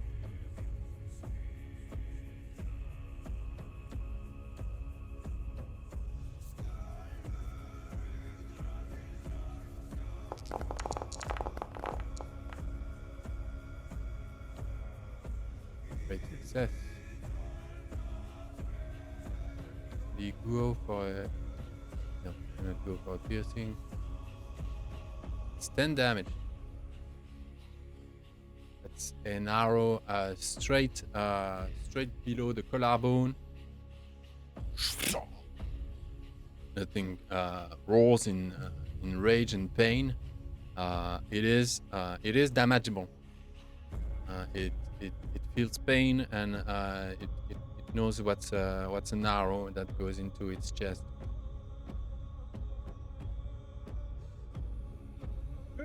Nice. Good to know. Damage applied. What a spear can. Now Thorald is some quote unquote out of the picture. It converts into +1 die for each of you. Still in the opening volley. If you guys have any ranged weapon. Yep. And the spear misses. Okay. So that's a bow roll with +1, right? Yep. Yeah, you need a oh, okay, very good. Okay, a success, 3 damage, and a piercing. Oh ho ho. Okay, applying 3 damage on top, and rolling protection. See the protection roll. Thing has hide. I will use a rage. Give myself a +2 die to the protection roll.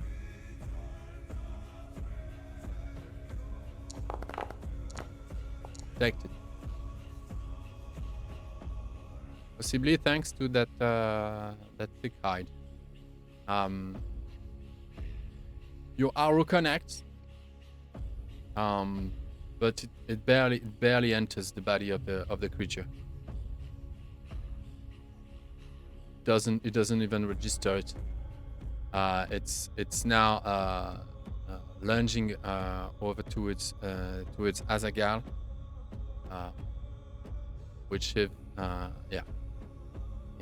he had noticed you, looking to face it. Yeah.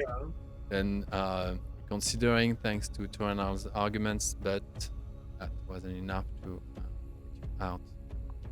Trouble. Let's go with I need to tell Hervé about this bug. I need to press close combat instead to enter combat. Okay, change stances.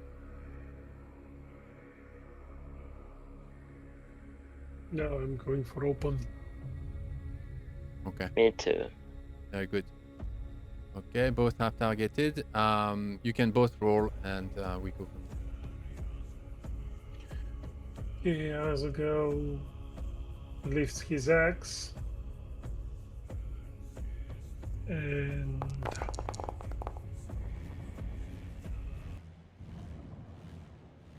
oh, Great. the keen axe just slashes a piece of wood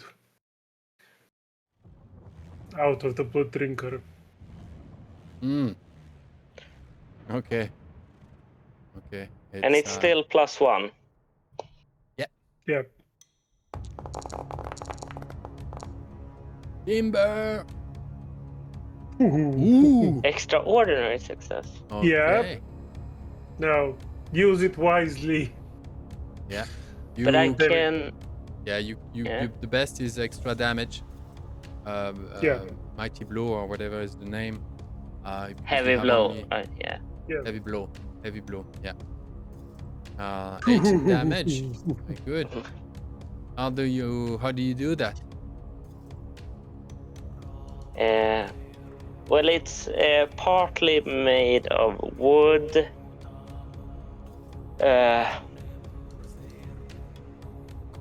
I find somewhere in his hide that's sort of like partly opened and launches with a great force at it, chipping away basically a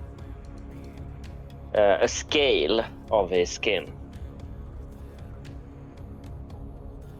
Makes sense. This one, it feels it. It rolls in pain, and was in the middle of just going for a big crushing motion towards Azaghal, and that's what it will do.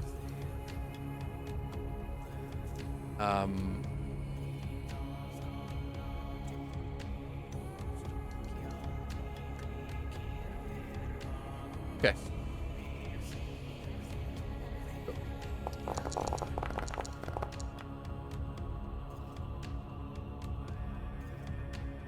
Why did it roll? No, wait a sec. Again, it did. I don't know why it did this thing. I need to roll again. This time was only one die. Failure. The girl, you just, I guess, how do you get out of the way, or parry with your shield? How does that go? Goes with the big two-handed crush. Yeah, Azaghal raises his shield and actually manages at the last moment to literally ward off the strike with his shield, basically parrying it to the side and trying to create an opening for another axe hit. Very good. Let's do this. The two of you attack again. That's what you want to do. Now we're talking. Great success. Yeah.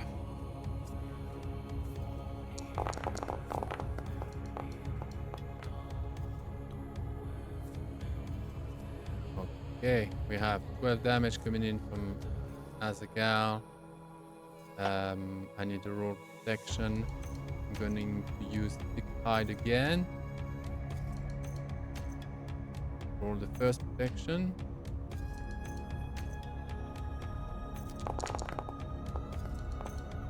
Wounded. And I just check with Joshua what happens. Takes 4 damage, applying 4 damage. Rolling protection, using another point of fate.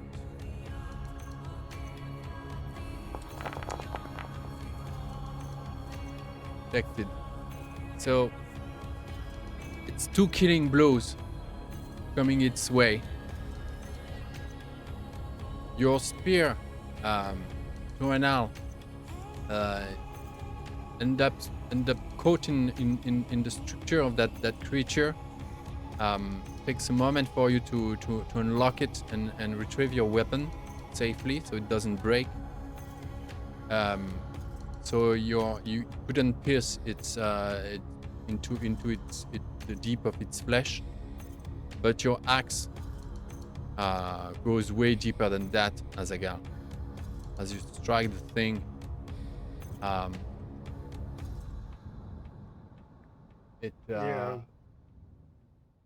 Its thick hide is nothing to match my the keen edge of my axe.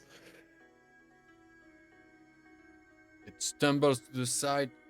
You've nearly cleaved its leg in two. You put back your axe. The thing stumbles, but just at the last moment, just put an arm on the ground, and you didn't see it coming. But there is a punch that comes right your way from the left. The other side, not your shield arm. It is still up. So it's left and my right. Where's my axe? My axe hand. Okay, let's see.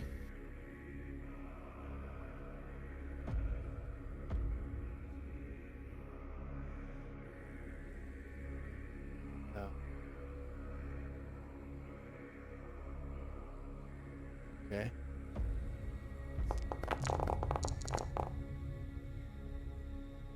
It misses again. How do you go with this one? Probably thought I was a bit higher than I am. So Sure. I just duck down and the fist swooshes right above my head. Very good. But yeah, my axe is quickly following the fist. Counter attack. The two of you can go. Just one die.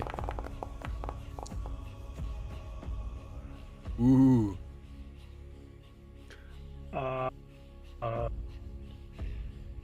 Ooh, it's gonna be piercing again. No, it's going to be 3 piercings. Oh.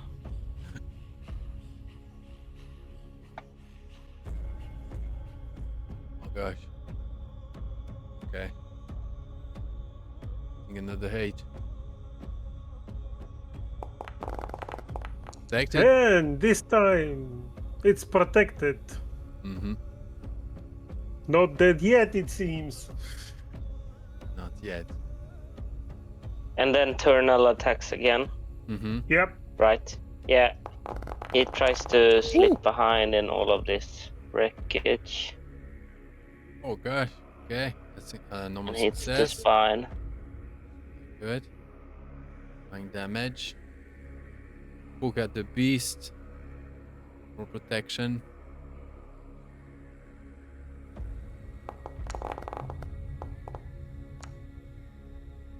Protected. This thing is taking hits left and right, being poked and slashed, cut. It What? stumble and falter, but always recuperate and bounces back and punches and sends crashes left and right. It is fairly diminished, but the rage in it just dominates. Its instinct is turned on. Oh, and this one connects. Azaghal, a great success. Okay. It's a 10, which is supposed to be enough for piercing, is it? Yeah. I'm gonna make that a heavy blow on top. Azaghal, I apply 10 damage to you. You should be weary. I apply weary to you, and you roll protection. You're protected. Yeah. This next punch you went you just displaced your shield, went through into you straight into you, like you lose breath. Yeah, and it's actually dislodging the mattock from my back, and it swooshes somewhere in. Yes. Clever. Very good.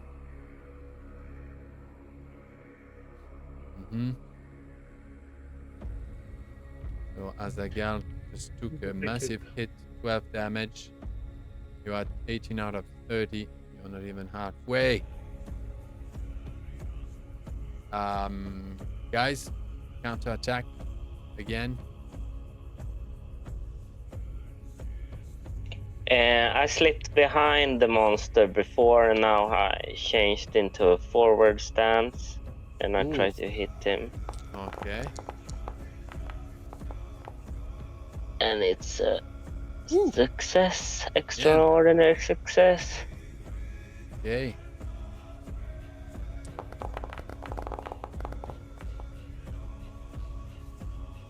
And I couldn't. Ooh, fuck.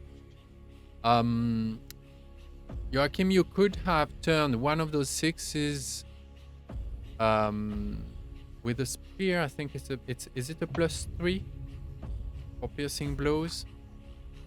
But would look at I don't know, 7.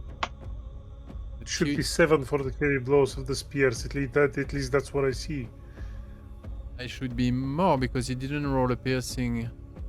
No, it's heavy blow. The heavy blow says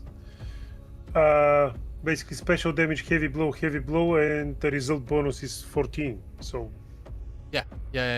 No, but instead of picking heavy blow, could have picked a piercing, because piercing from spears give more bonus than swords or arrows, right?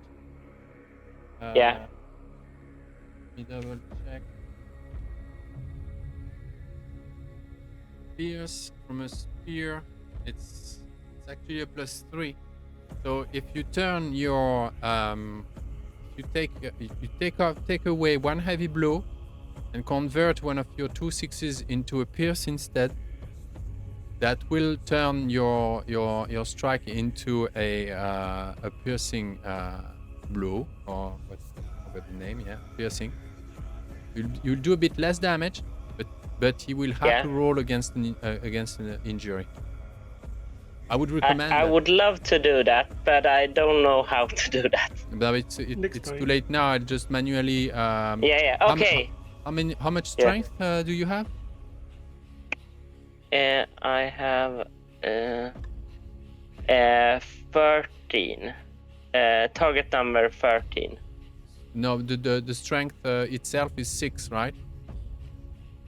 In the top right diamond of it, your strength. Yeah. It's 6. Okay, so he takes 12 damage instead of 18. And he rolls for protection.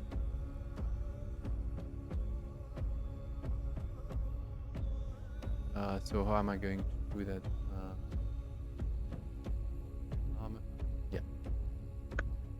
go TN. What's the injury rating of your spear? Normal spear, right? Spear, when two-handed, injury rating is 16. 16. Okay.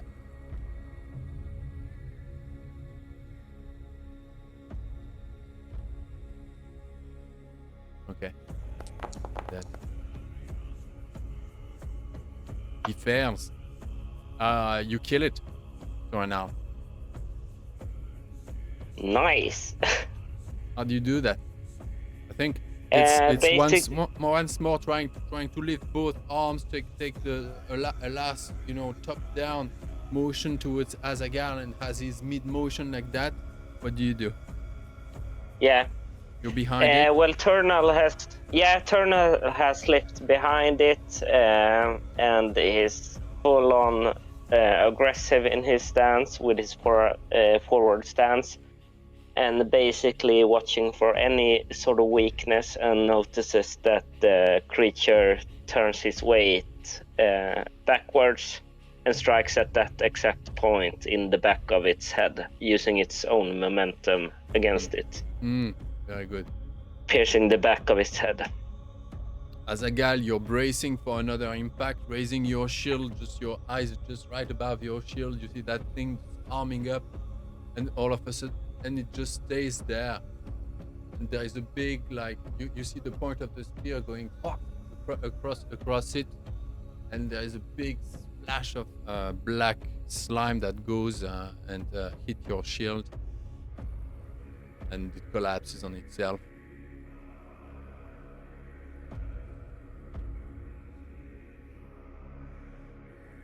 It is dead.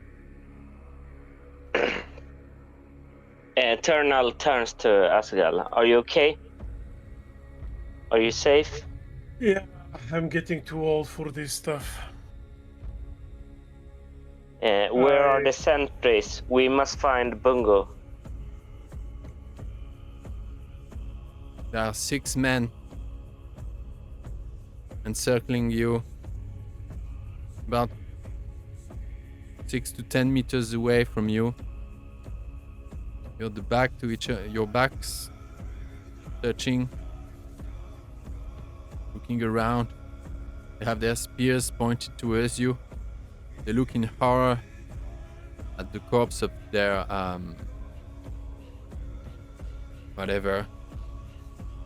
their warrior. There's just the light of the stars, a hint of a moon somewhere. Everything is gray and dark blue and black. Their torch is gone. You just hear them grumbling and swearing. They're stuck here. They're scared to approach you. They don't want to let you go. And they painfully try to look intimidating, taunting you. Before we go back over to Bungo, what do you guys do? Actually,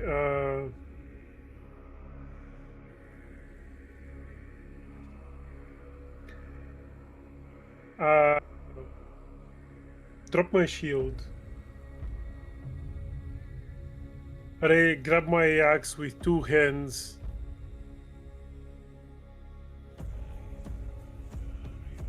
Make a step towards them and roar. Yeah, I see that. Okay, roll a intimidate. It would be all. Yeah, yeah, definitely. Just give me a second to reload. Reload because. Give yourself a +2.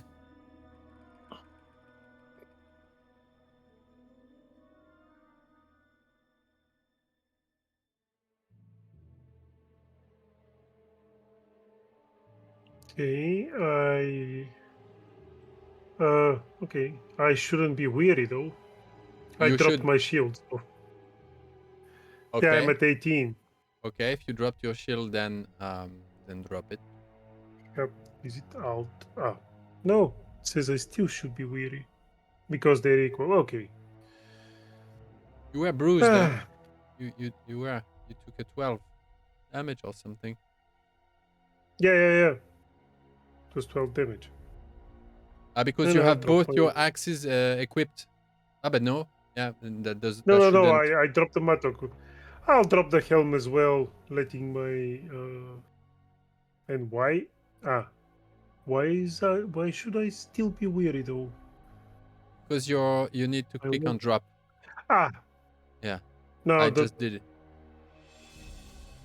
To click what? Sorry.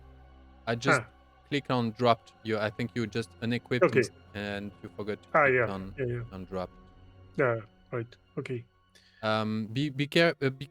Remember to only equip your one-handed in case you use your shield, and unequip your two-handed. I see both are equipped now. I hope you can, just in case. Yeah. Remember to equip only the weapon you're striking with. Actually, currently it's this way.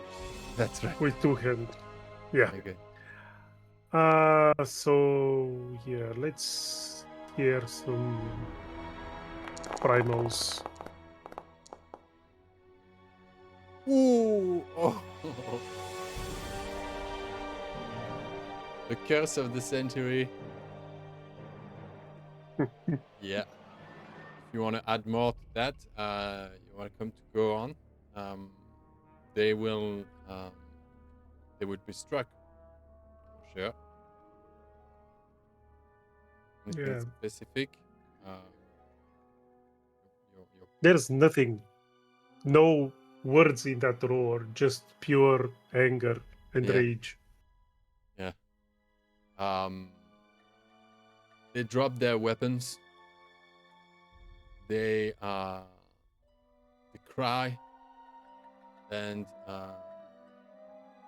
shriek and send some sort of like call to help to a spirit world only them know about. And I think they hit for the mother tree. I think that's the safest for them. They will run towards the tree back again. They have dropped their weapons and all of that just to make it easier and be quicker away from your cursed being. Meanwhile, so what will you do, guys, after that? You've defeated the biggest creature you ever faced right now. In quite the fight. You've never seen Azaghal as awesome, and he scared away the sentries. What do you guys do? I'll gather my shield and Go weary. and helm. I'll be weary because I am tired. Okay. Eternal approaches Azaghal, eager with bloodlust but trying to hold it back, and kind of awkwardly says, "Great fight, glorious battle," and kind of tries to hug him with a half like pat on the back. Not really knowledgeable about what to do in this sort of situations. And filled with mixed emotions. He's very like happy and kind of high on the bloodlust, but knows that he shouldn't be. Yeah, well, you were a very good ally to have. And I look at Thorold. Your bow is as keen as ever, my friend. Now, let's try to cut a path to the southern side of that tree. Yeah, we must find and Yeah, we'll try reconnect with to. the Hobbit. Yeah. We'll try to find a path. Now that we are not running, we have the time to actually look and Yeah. find the path. I will find the path for us. Okay, because I'm tired and I'll probably move slow, so I will find the easy way.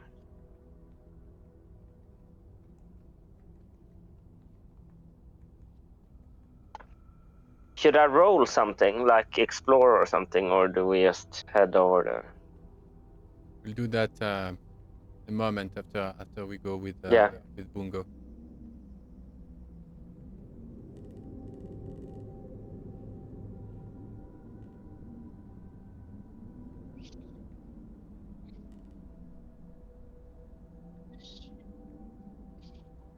Bungo, the whole town, the whole tree village suspended down is in motion. There are multiple whistles and shouts circulating. People are gathering their equipment and weapons, and some are already descending the tree and reaching the clearing to the north, and heading towards where the beast entered the woods. Your way is still a maze of those. Just the surface of this thing is alive. Is even more alive now that the whole village is in motion. And you can clearly feel that that thing is somewhat a being of sort. You are now you have made progress, and you've reached that part where you're maybe 10 meters diagonal, like you're some 15 meters from the cages. Between you and that their location, there is this big crack, this bleeding wound that is 2 meters at biggest of that gap, and somewhat 4 meters high, long, and this dark slime just spewing out of it, falling and making this sort of like not a waterfall, this fluid that slowly goes down the trunk. At various places around, you have platforms, you have huts, you have climbing, you have rope ladders and all that. No one is paying very much attention, as they all think that the threat is in the woods at this point. Do you need more information before you tell us how you proceed, or are you good? Good. I want to get to the cages, particularly the one with that the lullaby was coming from. Mm-hmm. So you have to skirt that gaping wound. You go across the flow, or do you go along the wound and skirt it from the top? Yeah, I will try and scurry up and across. I'm very athletic and nimble, so I will try and go around that sap. Okay. Roll in athletics. Okay.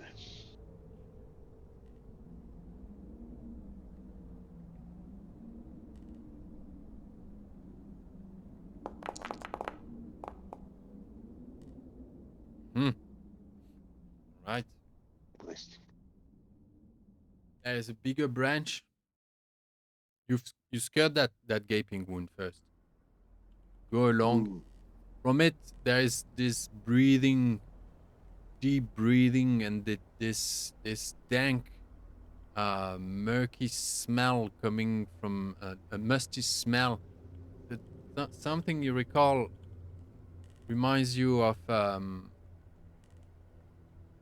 the smell you felt in when you were going down that spiral, that first corridor that you doubled back from. This same atmosphere is coming out of that gaping wound.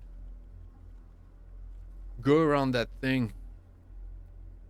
It's every now and then just go like. The village is in full motion around.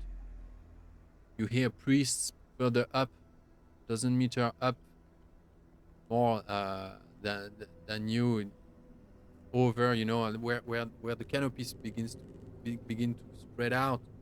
And you have more huts and platforms built over there. There is a sort of like an agglomeration, and you hear some kind of like ritual chanting coming from a specific spot. You reckon it could be the priest's quarters. You're pushed out of your analysis quickly because you see an opening. You see that there is a bigger bow, a bow. You see a bigger bow that leads to the cages. So you run for it, and at the same time you realize it's good timing because there is a couple of priests with two commoners that are climbing down towards the gaping wound with bags that clang with metal inside. Feeding it. You rush my focus. Yeah. Mm-hmm. My focus is to get to the cages. Yeah. You arrive there.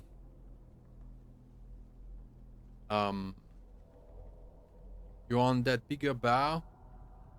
These cages are hanging at left and right over the void at sort of like arm's length. Could grab the cage and sort of like pull it towards the bow. They attach themselves on rigging that is hanging from other branches.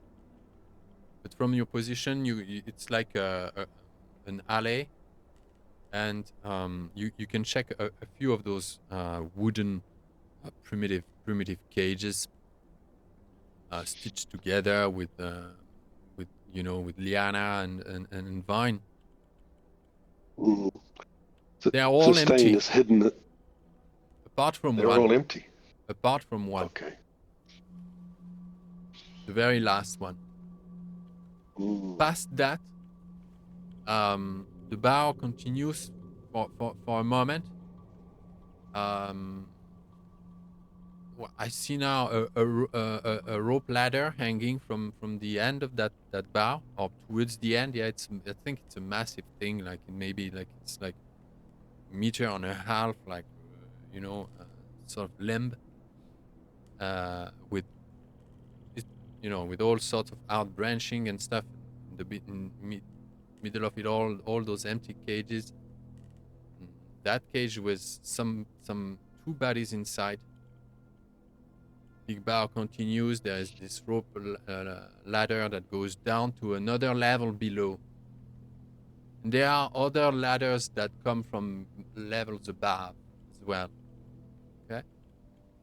In the cage that you approach now, you see two silhouettes.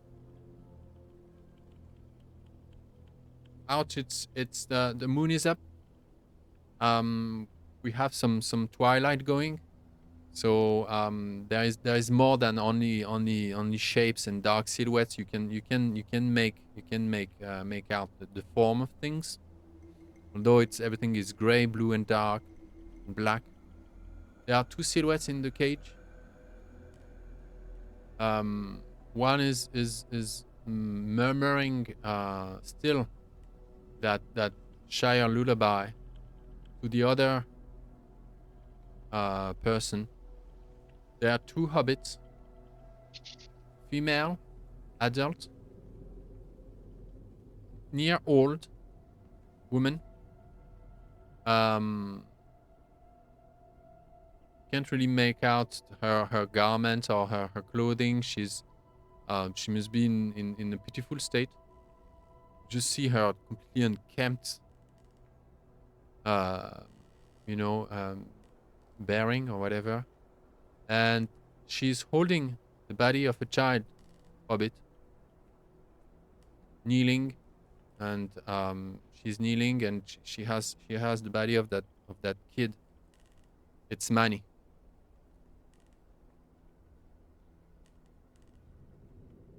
He's unconscious. His 8 of his fingers are missing. He only has 2 thumbs. And he's as white as the moon. Well, I come quietly to the side of the cage and whisper, "Don't worry. Be quiet. I am Bungo Proudfoot of the Shire."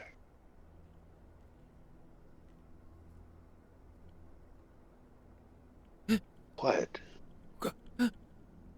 She's interrupted in her reverie, in her madness, sort of. The way she sang, she murmured that lullaby was kind of manic. Mm. Who goes there? Bungo? Don't worry. I'm here to help you. And the child, Manny, I know him. And I start to try and open the door.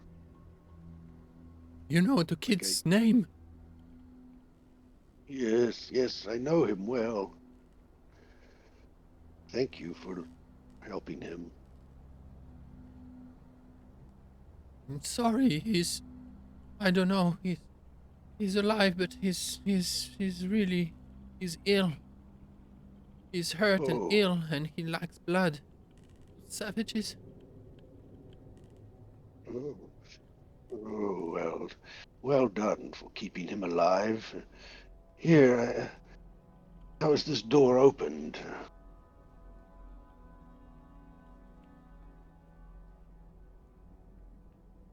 It takes a moment to undo the door.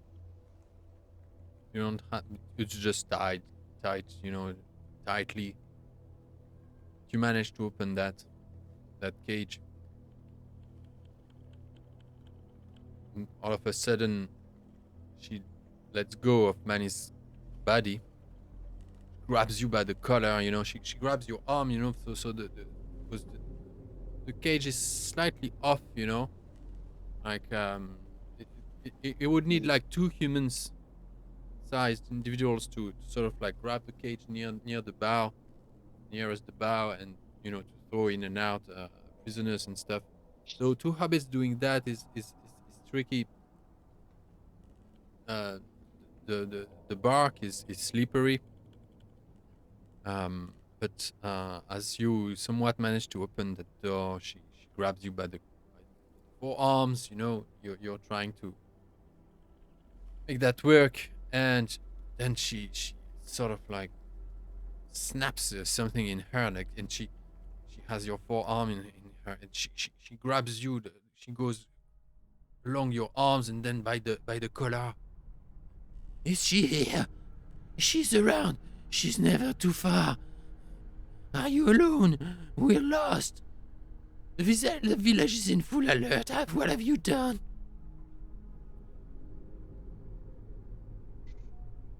We are here to rescue you. Stay calm, and we can make our way to the ground. This is unreal. This isn't happening. I thought the end of me is nigh. And this kid gave me hope. I had to survive for it. I escaped, you see, I escaped. I sneaked away. I don't want to see her ever again. Oh. I see. I am, by the way, let's talk later, but I am Margot Paddlefoot. Oh, Margot. I knew your son. Let us go. We will talk later. All right. Well, let's do an athletics. You, I don't know. Can I stealth it? You grab the body. The two of you. She throws money at you. She jumps on the limb, and the three of you are there. Is there any, Ada, you mentioned many ropes, and is there any things set up for lowering things to the ground? Interesting. That's going to be a scan.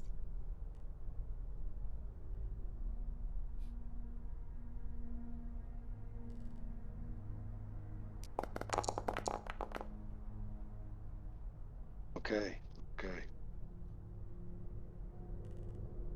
There is no block and pulley or whatever, how do you call that? Block and something. The thing you find on sailing boats, right? With the wheel within the block, yeah? Block and wheel? No, there isn't anything like that.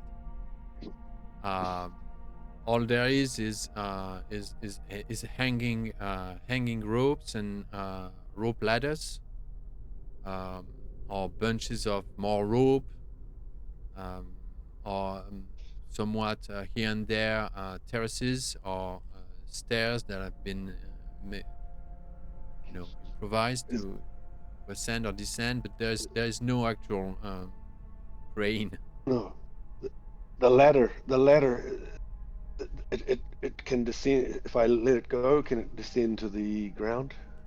Close enough. It will go to another sort of like major limb of the tree, sort of midway, 10 meters below. So it's a long descent with money on your back,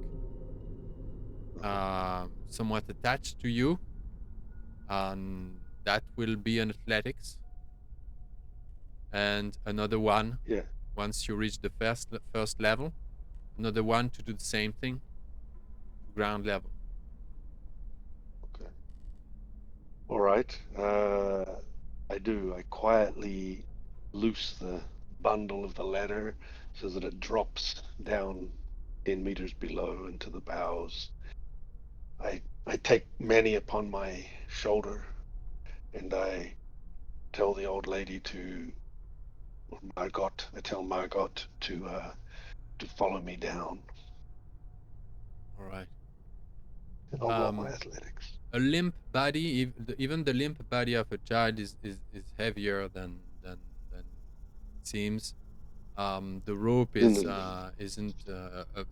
a rope ladder isn't an easy thing in itself to use. So it's a -1 athletics. Oh well. Oh.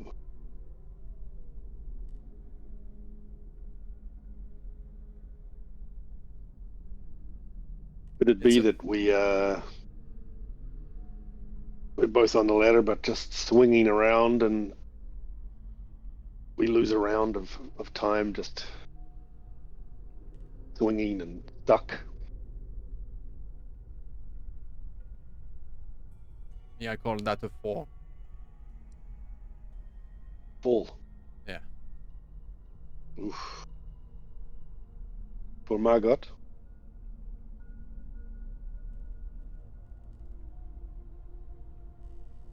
It's either you fall or Manny falls.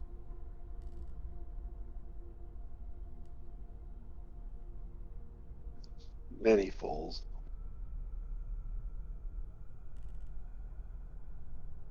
And lands on a bundle of branches on the main level below. Quite a hard fall. he was already limp and unconscious. Margot goes, she can't help it. She goes like, ah! The child has fallen, and you reach down. He's still breathing, but something broke as well. You see one of, I think his what do you call it? The foreleg body. So clumsy, so clumsy. Be quiet, Margot. Be quiet. I'll take him again. It's another injury for him, but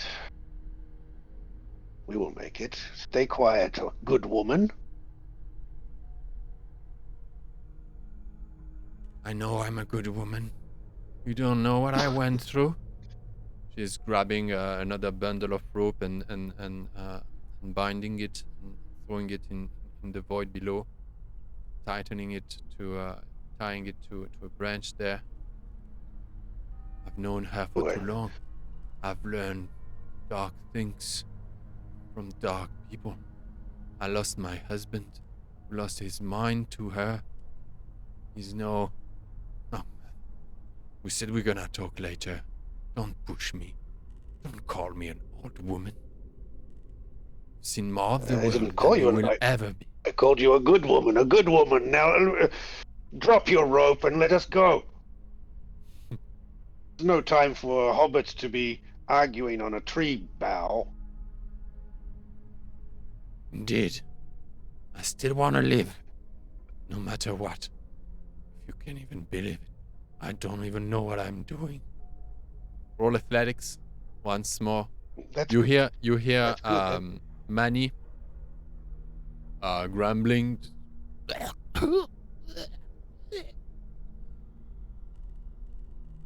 good. That's good. A good bath will do you good.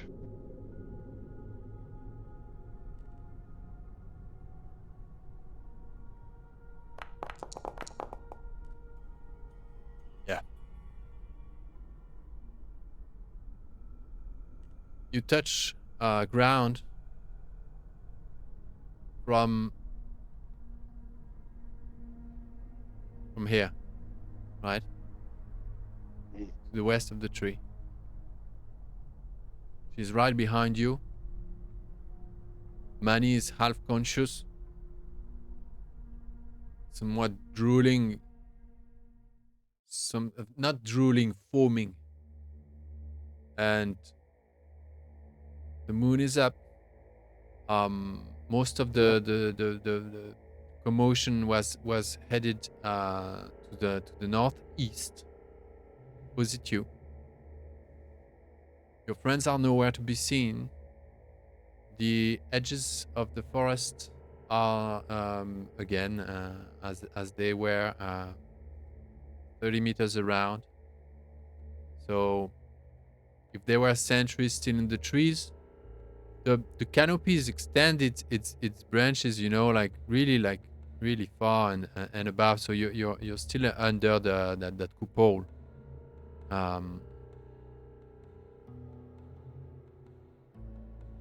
Regardless, you're around here. Last you had a hint at your friend's position. You know that they were somewhere north. You don't know since then where they could be. Can I do some kind of awareness? What are you looking for? Just for any sound, sign, anything that I've picked up as I was descending of the whereabouts, which direction I should go to find my companions. The river is nearby, possibly 100 to 200 meters to the west. You hear the roar of the surf, possibly only 200 meters to the south. You hear, you don't have visual, but you hear a big argument going on at the eve of the forest to the northeast, which represents, in fact, the 6th century's scared by Azaghal, and that they've connected. They've joined with those of the village who went their way, and now they're arguing about what to do. You have no idea where your friends could possibly be. You know that anyway you all were headed for the sea. I will head to the sea. Come, Margot, come. Let us go quickly and quietly, as only hobbits can. Well done, good lady. She's quick on her feet. She follows along. You notice she had a black leather tunic, quite the make, really like fashionable thing. Is all bruised and slashed and cut. Her feet are bruised. Her whole face is covered in mud and stuff, and but she's indefatigable, and you two with Manny on your back, Manny foaming and moaning. You run toward the south.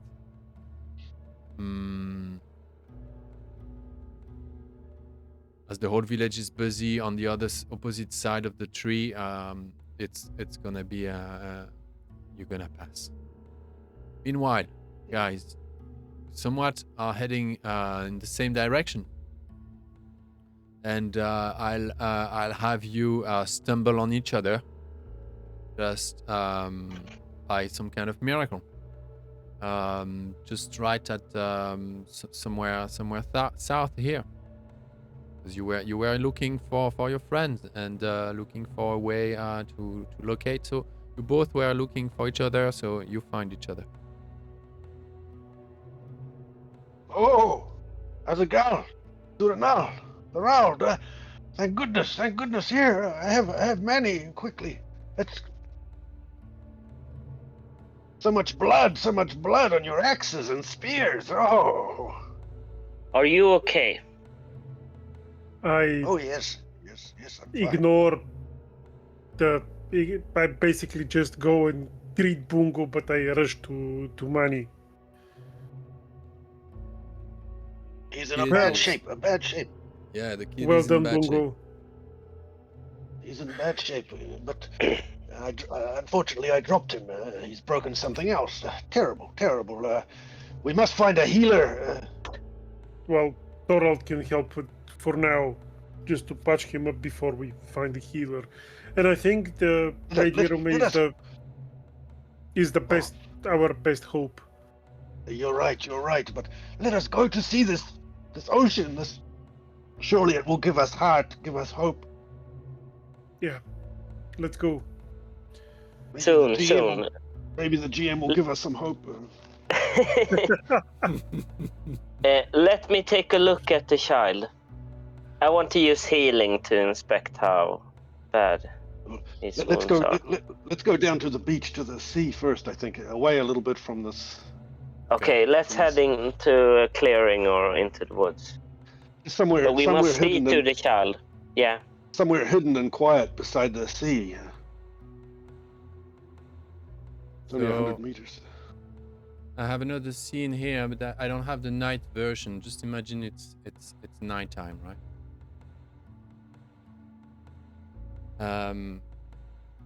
This is the kind of somewhere there's the river flows out into a larger bay, but this is more or less where how you access the shore.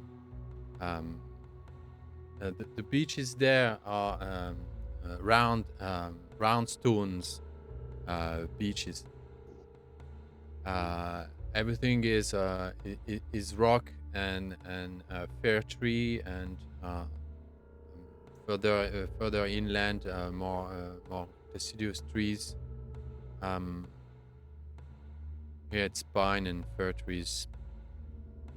And well, this is 200 meters of again that dense forest and ancient forest. You leave behind the mother tree, leave behind the commotion of that village of savages. Having survived all that, you bring back a child that you thought dead, now mutilated, the broken leg,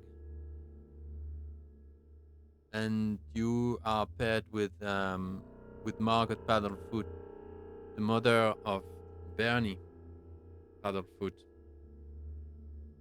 a hobbit who told you much, everything he knew about the going gowns of the sorceress who first told you about her and her schemes and all of that.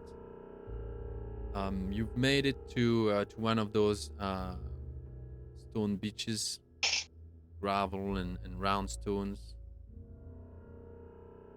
The sea reflects the moon.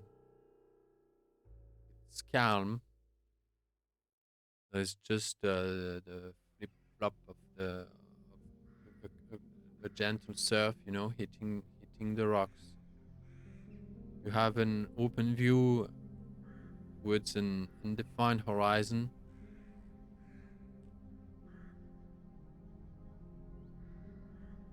Some of the waves just hit other bigger rocks, or there is a surf going somewhere.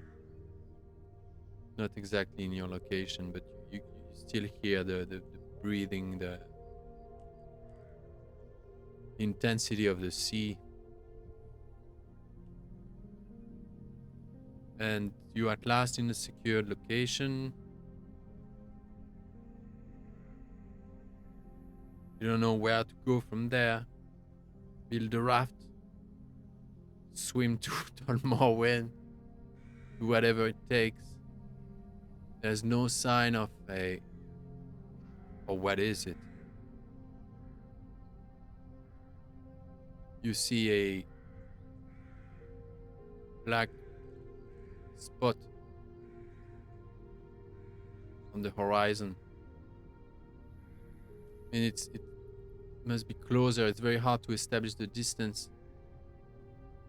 Something big and black is mooring, or it's afloat somewhere. Must be maybe, you don't know, a few hundred meters at least.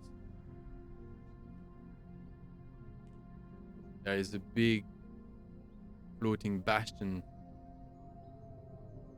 right there.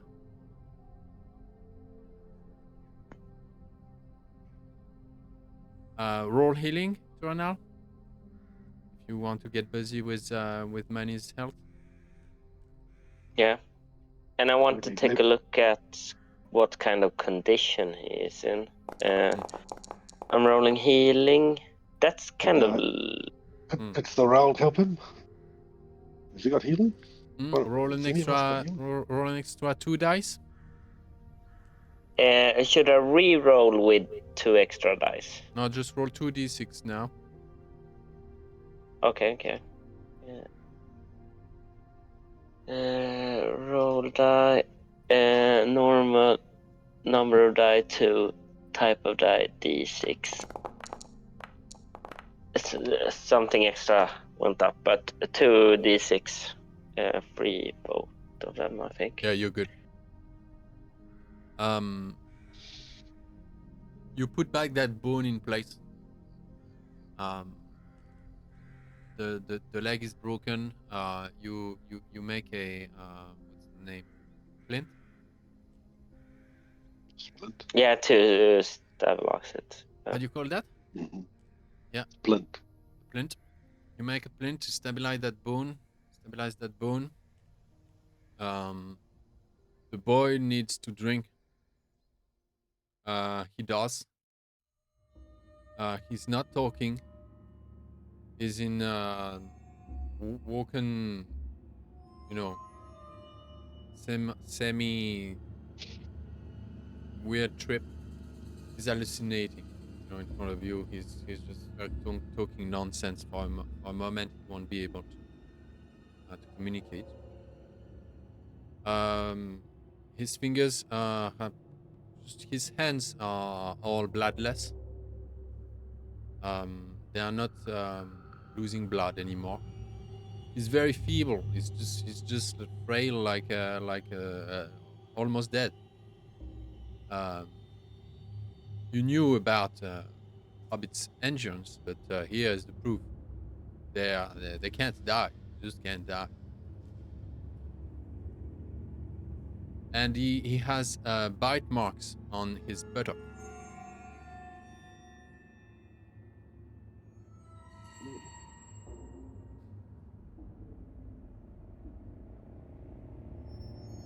What kind of bite is that? Of the kind of bite that underground canal creatures could deliver. What a terrible, terrible thing he has gone through. A troubled child and now tortured. Margaret, By the way, yeah. oh, just by the way, Bungo is in awe of the ocean. It's he's a well-traveled hobbit. I don't know about. He looks over at Asgal and Thorald, and we have come so far, and we had this dream, this mission to get to the ocean, and here it is, this ocean, coldly lapping at the coast, and then already a dark ship on the water. So even our moment of victory, or a moment of hope, is challenged by this dark ship. Yeah. Anyway. Yeah, Eternal turns to Bungo and says, yes. But what did it cost us?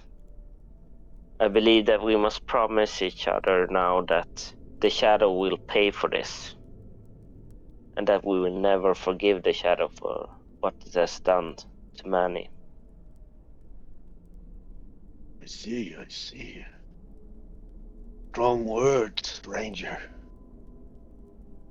Well, you've done well healing his bone there. Certainly, we must make a pact to defeat this shadow. Yes, I see it now. This ocean gives me hope. Irame may be close. Your words are true, Turanal, true. We've done Yes. well. We have done well. Every filthy creature that we come across that serves the Shadow must die. You have a passion for death, Turanal. Perhaps you should wipe the blood from your spear now. We must. There is shadow in all of us, I think. Oh yes. There is darkness in all of us. But we are not like them. No, we are not. Because we still carry the light. Exactly. Yes, but and we still carry hope. Indeed. But the bloodletting of those strange cannibals. Yes, as you say, Azaghal, the shadow is in us all, but we carry the weight of a great shadow with us. We must be true. You are right, Turanal. You are right. So what is our focus now? To get Manny home safely, or to continue our quest against the Shadow? To continue our quest, of course. Of course. We continue our quest. We cannot stop. Manny is a child. Manny is a child of the Dark Lands, by the way. We will carry him to where he can find healing, and no further. No, you won't, she says, Margaret. I will. This child has had enough. Bring him home. Myself. Are you capable of that? Oh, don't seems- underestimate me. Margot, Battlefoot from Bree. I wasn't born in the Shire. Doesn't make me less of a hobbit. I've lost too much No. in this errand. I don't want to have a child. My conscience on top of it. I'll bring him home, and you get rid of her. It is a long journey, but she is capable, and look at those feet. They can carry her anywhere. Indeed, Well, they one can. thing is for sure, the child hasn't fared well in our company. We haven't fared too well in his company either. Who is he? No, but we are not children.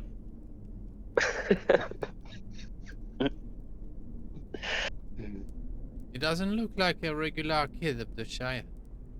What happened to him? What is he doing with people like you? People like us. Well, he has seen many things. He has traveled with many dark people and things. We do not know all of his secrets. You should watch him carefully, Margot. But I think your lullaby will be what he needs on your journey home.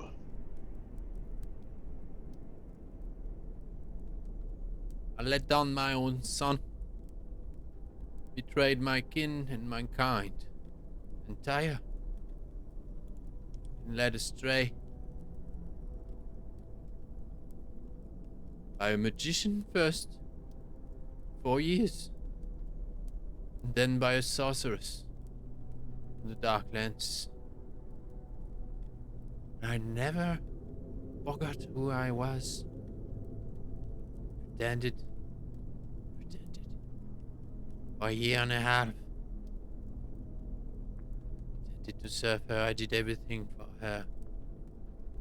For fear. Fear of her and her dark magic.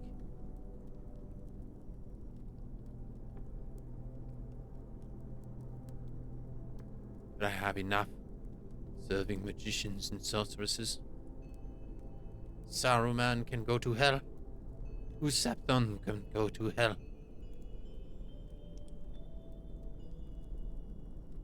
And she bursts in tears.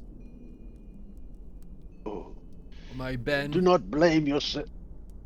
Oh, my Benny. Sorry. Right there. She looks at the black ship. So close and so far. Ben has lost his mind. Ben liked big games. But he's not a hunter. He was the game. He was played. He's aboard that ship? Indeed. He serves her like his mistress. That's why I escaped. He was not anymore himself. It's been a while.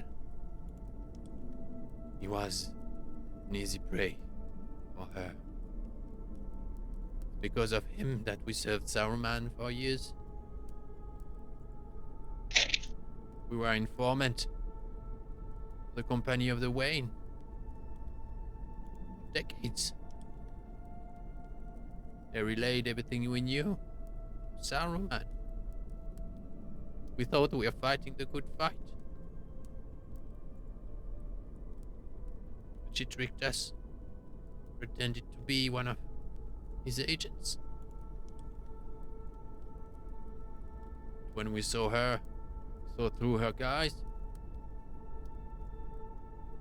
they abducted us, forced us to work for her, used our knowledge, the land, the law.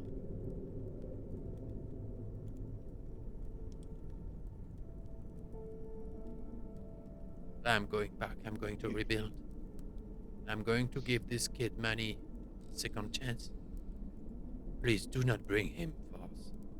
He deserves a little reset.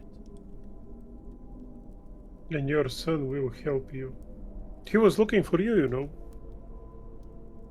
Bernie? He kept searching.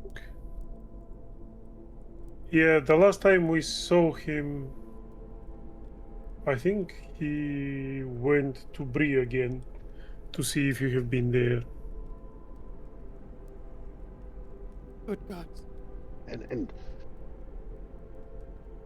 we have heard his stories of how he nearly came to rescue you, but the odds were too much against them, and they fled away. But you speak many ill things of Saruman.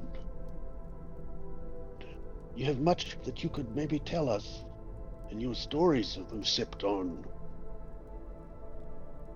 Saruman. Perhaps we should rest. Yes.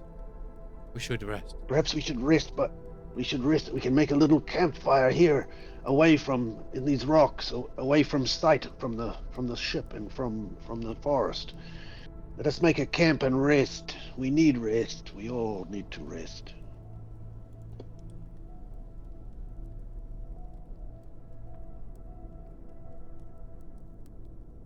Make that camp. We'll tell her story. We'll eat the couple rations you're left with. And he will fall asleep. Safe. Saruman is willing to go to any length to defeat the shadow.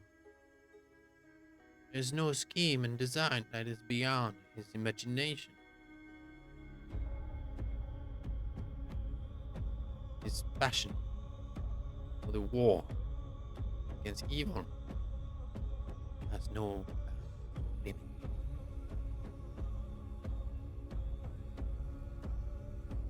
Then adore him. Adored him. Worshipped him. He taught us too many things. Brought us artifacts from the south, east. Informed us of ancient law. Knew so much more. Anyone in Bree. This little corner. This little there is even more law in Bagan than in Bree. We were over the top. And that made us easy targets. But we had heard of her, at least of the Black Riders, back in the days.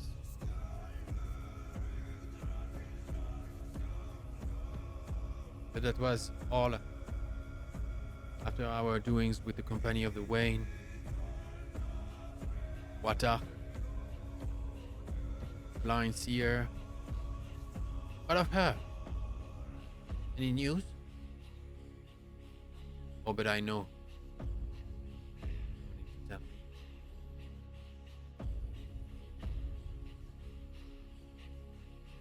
Wata was playing a double game. She was charmed by the sorceress too. See, I think there is trouble between Saruman and the sorceress.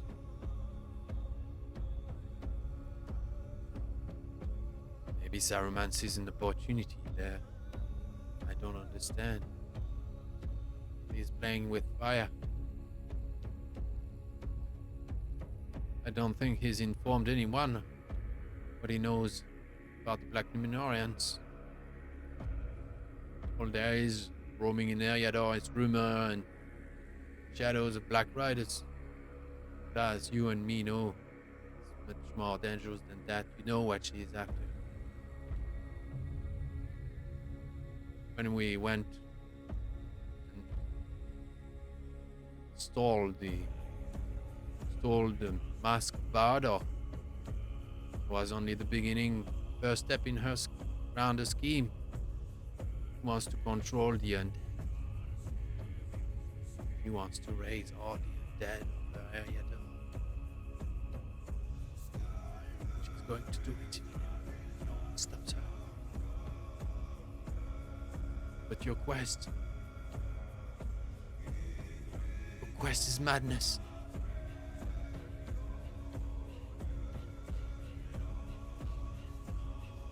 Now, I don't know which. You must be torn, people. Because it is as great a danger as any dragon could be. Not even mentioning Captain Zoran. This individual is a brute.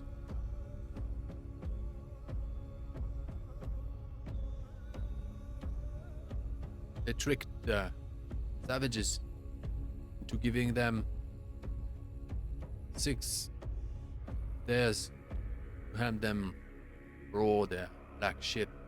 See, it's not only a sailing boat. It's a galley too. It can go pretty fast.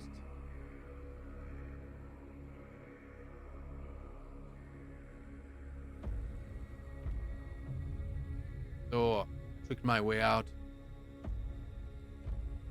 Thinking I could put the negotiation between them and the savages through the exchange between 2 black Numenoran and the 6 slaves. But I don't know what she did. The savages were angry at some point. Not see what they were doing this with these 2 black Numenorans, but something didn't work out. Anyway, this is the past. Beware of Captain Zoran. Say, if you see my husband, kill him. Oh, That will do him well. He's young. He's past on the other side.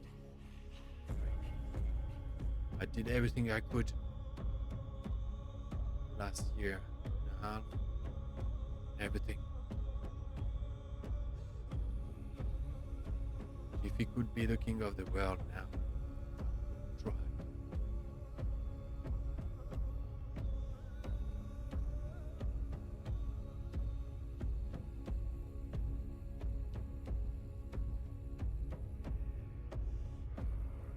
we'll take your counsel. We will take your counsel seriously, Margot. We definitely, we can rest here for for a night or 2 maybe. Prepare ourselves for our journeys henceforth. There's something you must know, too. The sword. It's cursed. We It's know. broken. Say again? We know that it was cursed, but we didn't know that it was broken. It's in shards. It must be reforged. But if it is reforged,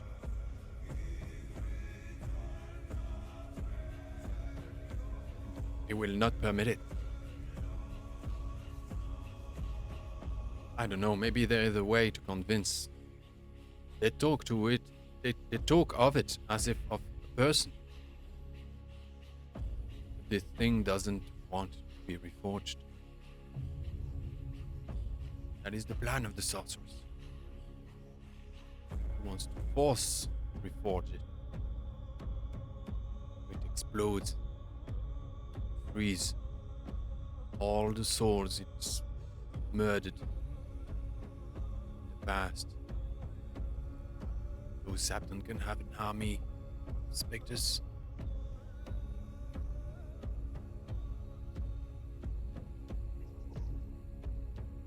I wouldn't allow her to do that. I don't know what is worse. I told you, dragon or her.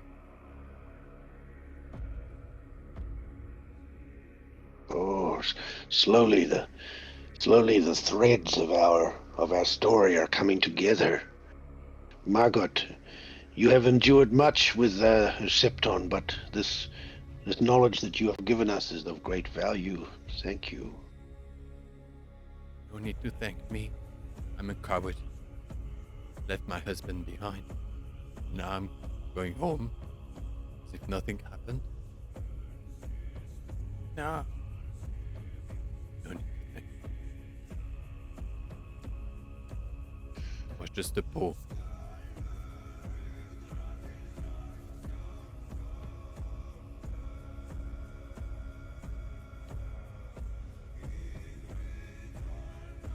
Rest.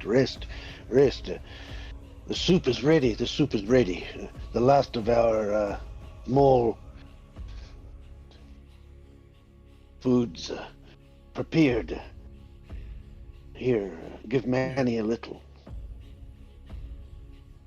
It's at 6 points of hope to share.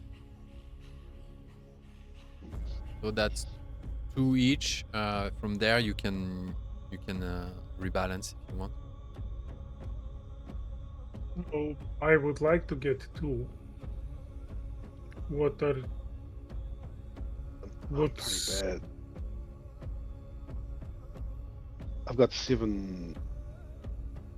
I'm down to 7 from 15. How many do you have, Tur, now? How many hope? 7 out of 10. I am at 5 out of 12. Okay. I just take 2 each. Yeah, okay. Huh? Everyone is Yeah. like me. No, you can I think- count me out. No, you have. Okay. Well, No, he whatever. can do that. He can do that. Very good. Thank you, Tur. Yeah. Yeah, Bongo, you take 4. Okay. Oh no, 3 each, or No, you take 4. I'll take 2. Actually, Yeah, I think Bungo needs the hope the most as the egg carrier. yeah. yeah.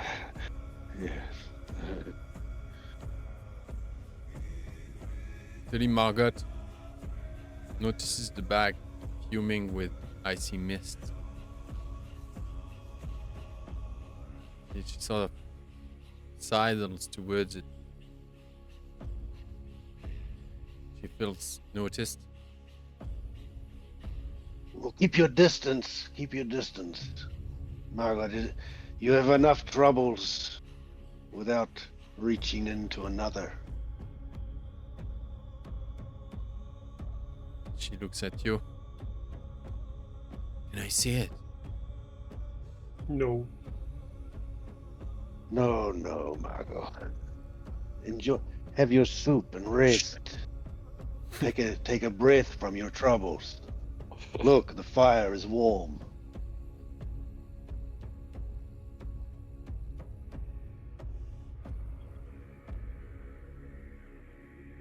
She asks 1,000 questions, but she just swallows them and goes back to the fire and soup. Night. What else do you do during the night? Passes quickly. It's short at this time of year.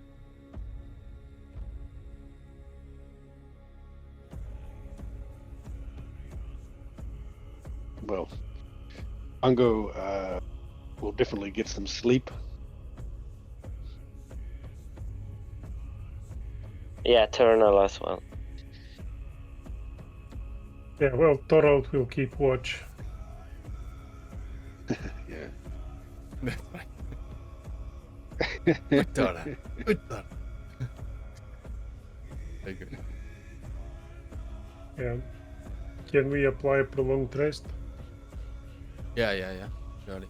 Yeah, everyone gets a prolonged rest. You were not injured. That's and complete recovery. From fatigue as well. We lose some fatigue, right? I think I'll give you. Not yet with fatigue. Not yet. We're not there at that. We're not at that turning point yet. There will be a turning point speed journey that you're far envisioning that.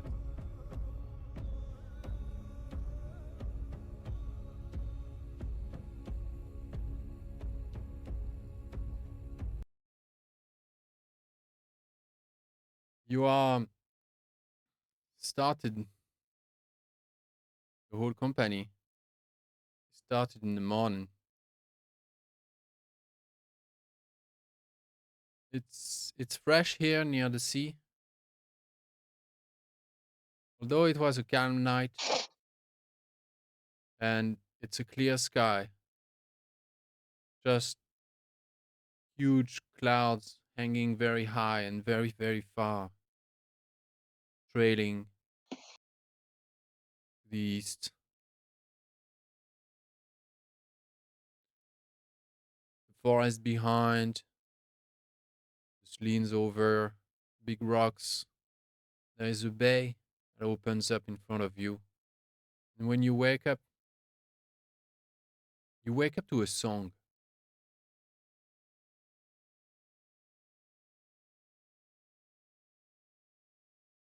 And you hear that song echoing against the rocks of the bay.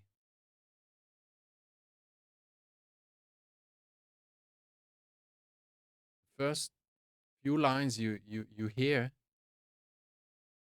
half in your dream, waking up, just not really realizing what's going on. Then you look around, you don't really know where it's coming from as the voice echoes in the bay. Look towards the sea as you reckon it's coming towards the sea. And you see a sloop, one-masted, fore and aft triangular sail sloop sailing into the bay. And you hear that from there on, you reckon that song is coming from that sloop. And I don't know how Tom Waits would sing that song, right? But if you had Tom Waits singing the song of Earendil, that would be it, right? Yeah. Something like, Earendil was a mariner that tarried in Arvanian. He built a boat of timber fells in Earendil to journey in. A sail he wove of silver fair, of silver where her lanterns made. Her prow was fashioned like a swan, and lights upon her banners laid. Beneath the moon and under the star, he wandered far from northern strands, bewildered on enchanted ways, beyond the days of motherland. It goes on and on.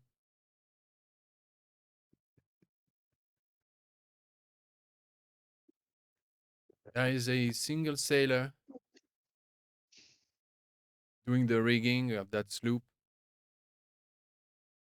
having the sloop moored in the middle of the bay and putting afloat a rowing boat.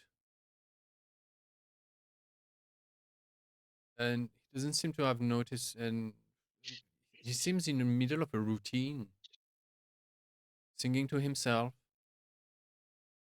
somewhat stopping mid rhyme, mid line, and just going back and looking for a new melody.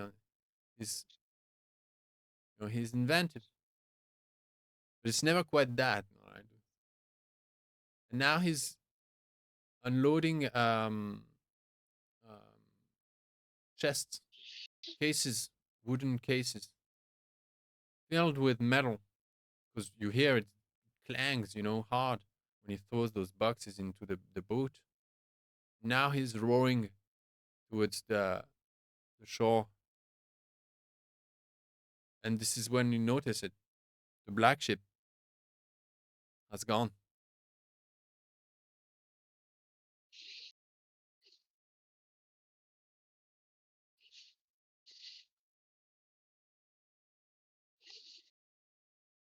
Panoply of ancient kings, in chain rings he armored him.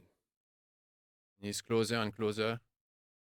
His shining shield was scarred with runes to Earendil. His shining shield was scarred with runes. It continues like that. He's about to touch shore. What do you guys do? He's possibly, a few dozen meters away from you. You've picked a nook in the landscape, so he hasn't noticed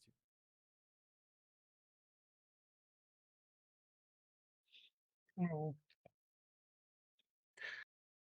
Those who can run can try and grab him.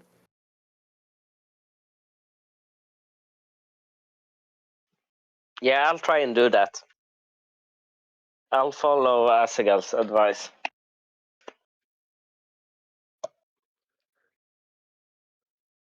I'm definitely not the one that could, so... Yeah, I'm gonna interpret it that Asagal advised that, if that's okay. Yeah. Yeah. So is that like an athletics check? Get the upper hand? No. No, if I don't ask, you don't need to. No. Okay, yeah. To think Earendil takes his times his opportunity to run out while looking away, trying to get as close enough before he notices him, and then just basically tackles him if possible. Okay. The guy is in the middle of he's in he's 60 years old. Okay. He's missing most of his hair up top and has long hair everywhere else. Unkept beard, not shaved somewhat, not long ago, but very unkempt at this point. More of a hug than a tackle. He's in sailors sort of like gear, but very, very poor. He must have worn those clothes for the last 30 years, patched and repatched. He's a patchwork. He looks like a lo-fi, really low-class pirate. No peg leg, nothing, just old. He doesn't even have boots. He seems he has like sleepers and he's unloading those boxes. His back to you. Yeah, I'm guessing that Turnal doesn't register all of this beforehand. Okay. You run on him. Okay. Yeah, run up at him, tackles him to the ground, grabs him by the shoulders and shakes him and yells, "Do you serve the shadow? Do you serve the shadow?" That's good. I like it. No! Leave me be! I'm gonna die! No, I don't! I'm a knight! I serve the sun and light! I would die! Let me be! No! I can't take any more of your lies. Stay quiet and do not resist. And I drag him towards the camp. All right. You do that. Roll an awareness. Not awe, awareness, yeah. And no modifiers. No modifiers. I don't see anything. Did I do it correctly? Oh no, it might have logged out. Sorry. No, something turned up now. Did you catch it? You got it. Yeah, it's a great success. Okay. He goes for a dagger in his at the back of his belt. He goes for a dagger and tries to slash you. He And misses. what's the like? Yeah, He okay. miss- He misses. Yeah. He takes he's on his buttock. Scrambles backward, pointing his weapon at you. Just a slanted curved knife of low quality. I want no trouble. I'm just a humble sailor, paying my tribute, wishing to go on. I've nothing to do with you people. I don't want anything. I don't want no trouble. Did I try to hurt you? You're a complicated man, you know. Indeed, you try to hurt me, abduct me. No. I did not hurt you.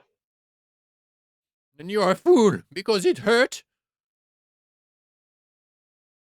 Get away from me. The others, you see that? What do you do? Someone should really step in now, for my sake, regarding my shadow path.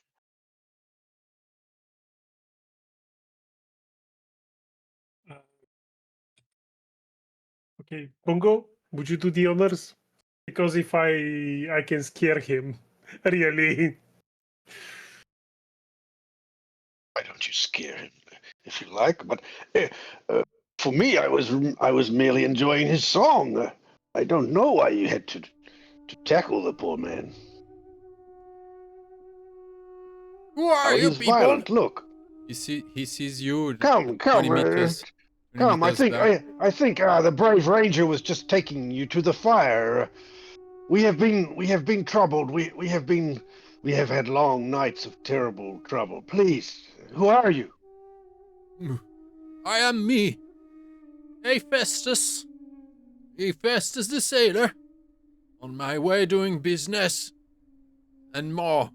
And this is none of your concern, randomers. Well, I'm afraid there are 4 or 5 of us here, so it is all our concern. What? Were you on that black boat last night? You point towards where the black boat used to be because it's gone. I know it's gone. It's gone. Yes, but were you on board a black ship on that ocean last night? What black ship? What are you talking about? Oh. Can I roll riddle or something to see if he's lying or? Yes. Thank you. It's gonna be an insight. Insight. Let me see here. Plus two thanks to Thorald, who is insight. Perfect.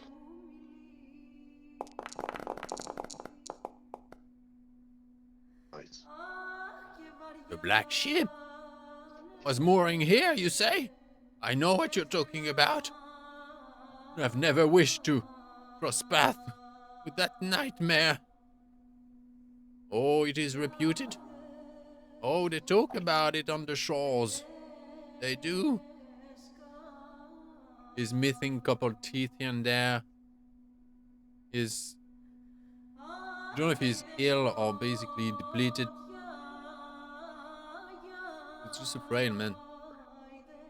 Well, at the very least, your song was good upon the water. Now let him bring his bags on here and bring him by the fire. Let us trust him for now as good people on the road. Oh, I may return As the the question. Hobbit says. What are Sorry? you people doing here of no place on Earth? This isn't a good place Well done. for you, you know. Savages live nearby. Oh, yes, we've met the savages. They didn't like us. Just come by the fire, calm yourself. We don't ask too many questions.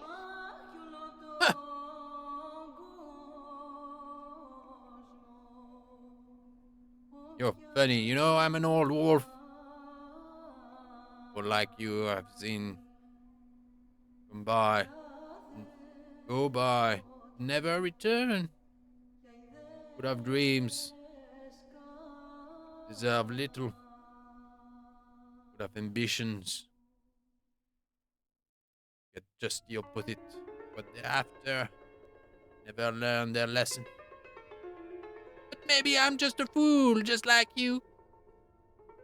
Well, a fool you may be, but perhaps we can hire you and your ship. Ah. Now we're talking. Now I'm the man. Well, I get you have a ship. tackled like a sack of potato. Now you wanna hire me? It's gonna cost you Oh. dearly. 'Cause the introductions weren't ideal and mannerful. Absolutely.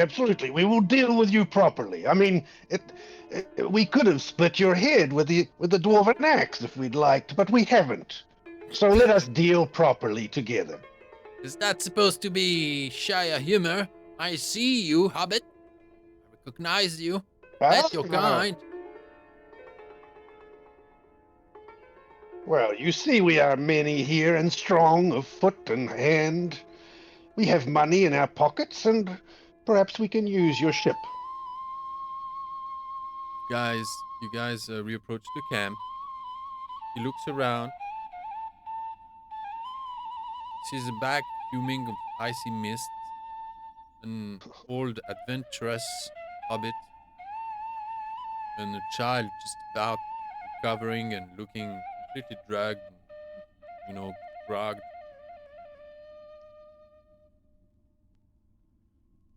And something clicks in him.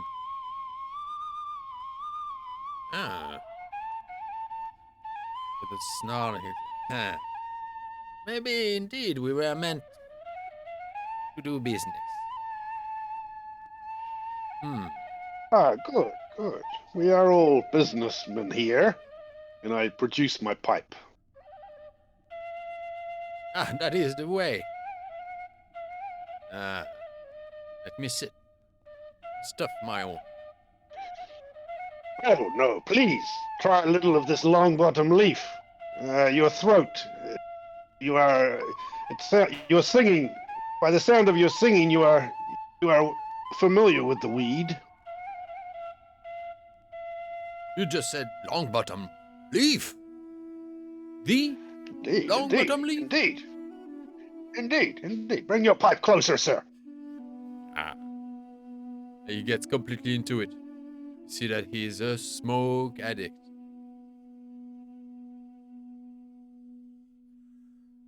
He doesn't cough. And you don't swallow pipe smoke. He does. And there is so little smoke coming out. Yeah. Now, whatever. I have to. Where are you headed?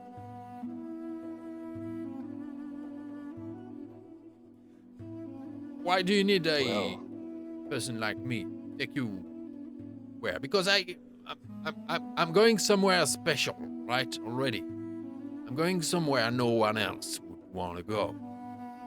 Gotta tell you. Just here to drop some... Tell us. I'm here to drop some tribute to the local people. Exchange of a bit of food. And some medicine. They like iron. I have no idea why. I don't want to know why. And what for?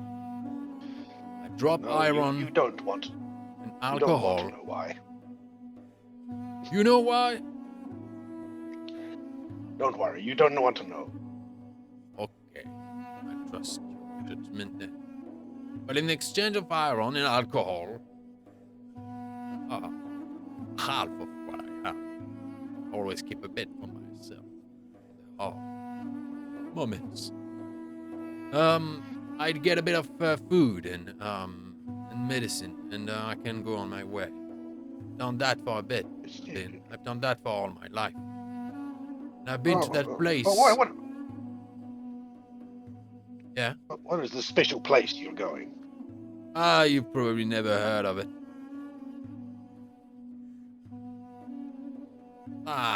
It's just the last island. Somewhere far. Forgotten. It doesn't matter. See? It's nothing to do with you. Oh. It sounds like an interesting place. Azaghal actually decided to join in. I love Forgotten Islands. As a dwarf, nobody actually thinks that my kind enjoys the sea and the forgotten places on it. Can you bring us there? We would love to travel with you and see this forgotten island. I don't know if this is a sign of the gods or the wind or whatever, but do not tell me that you too headed for Tol Morwen. Please do not tell me that. Tol yeah. Morwen. Elvish name. Probably, I don't know. I think I have heard it somewhere. Probably one of the wizards spoke it, but... Now we're talking about wizards? You're my kind of people. yeah.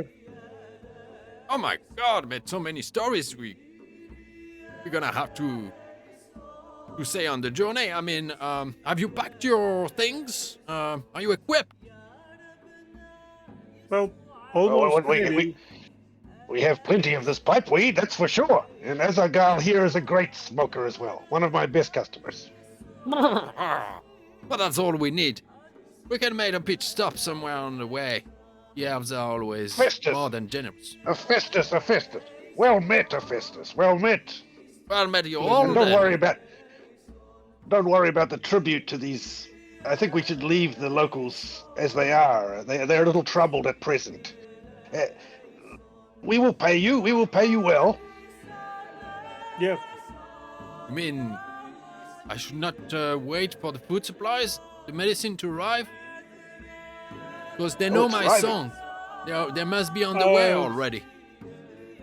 No, there was a commotion last night. Somebody killed one of their creatures and they will be really angry. I saw them running off into the forest screaming something.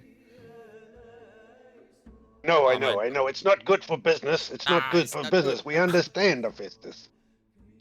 But on the other hand, we will pay you well to go to Tol Morwen and your iron and I don't know what other things you have. Alcohol. Alcohol? Well, we can make use of this.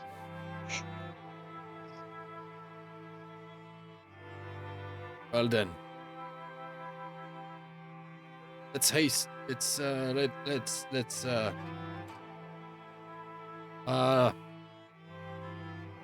you, I will never forget how you greeted me. What is your name? He points at Turanal. Turanal. I am sorry about that. He was just doing my bidding. Please accept my sincerest apologies. You're complicated people. I don't mind that. We'll work it.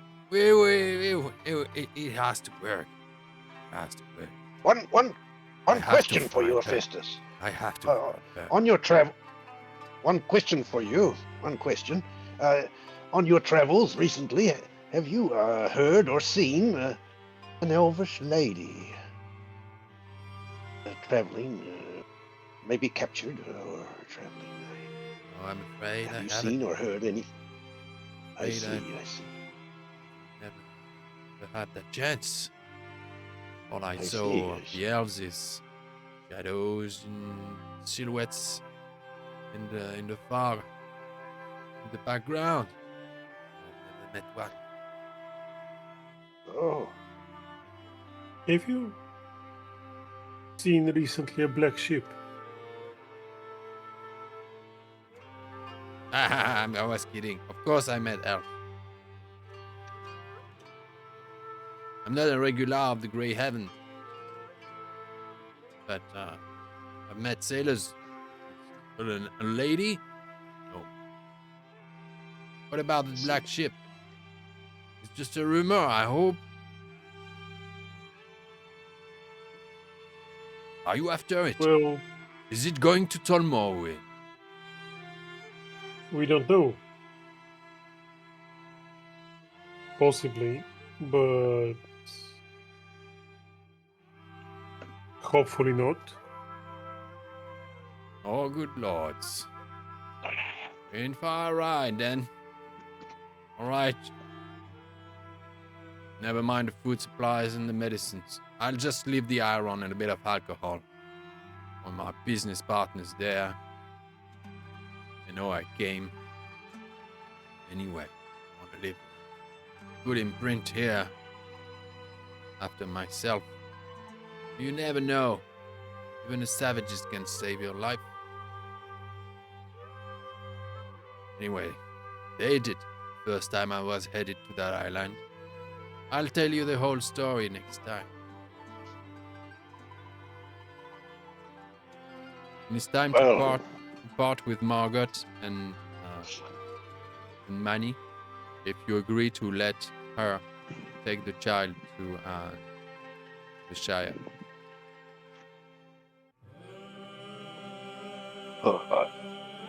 I'm happy with that.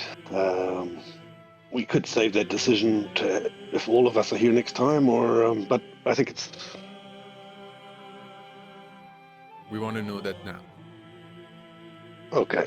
In that case, I would be happy for Margot and Manny to make their travel. I think I trust Margot with the journey. You never know, but it's better than taking them further, I think. Definitely. Yeah, I'm happy with that as well. I would love to play out that scene, but I'm really tired now. So I would suggest, if possible, that we start with that next time. Yeah. Good. Yeah. You guys And more embark? like I would love to see Owen play out that scene, not me. But I haven't. I'm basically falling asleep, so I would love to see Yeah. that next time, if okay. possible. You've had a Hobbit lullaby. Yeah. You guys embark on the rowing boat and paddle your way towards the sloop who's going to take you to Tol Morwen. You see carved on the hull of the ship is the name of that ship. It is called the Cradle.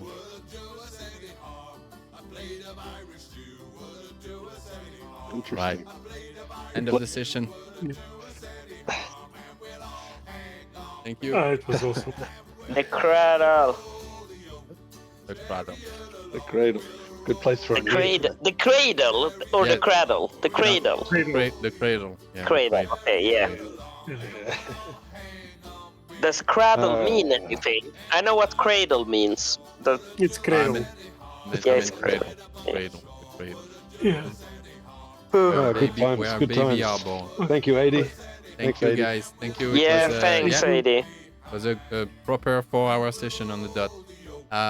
Thanks for playing. You were great, all of you. See you next week. Yeah, all good. Yeah. Yeah, Good night and good luck. Awesome. yeah. Good night. Thank you, guys. Good Bye. night. Thank See you so you much. guys. Take care. Take care. Take care.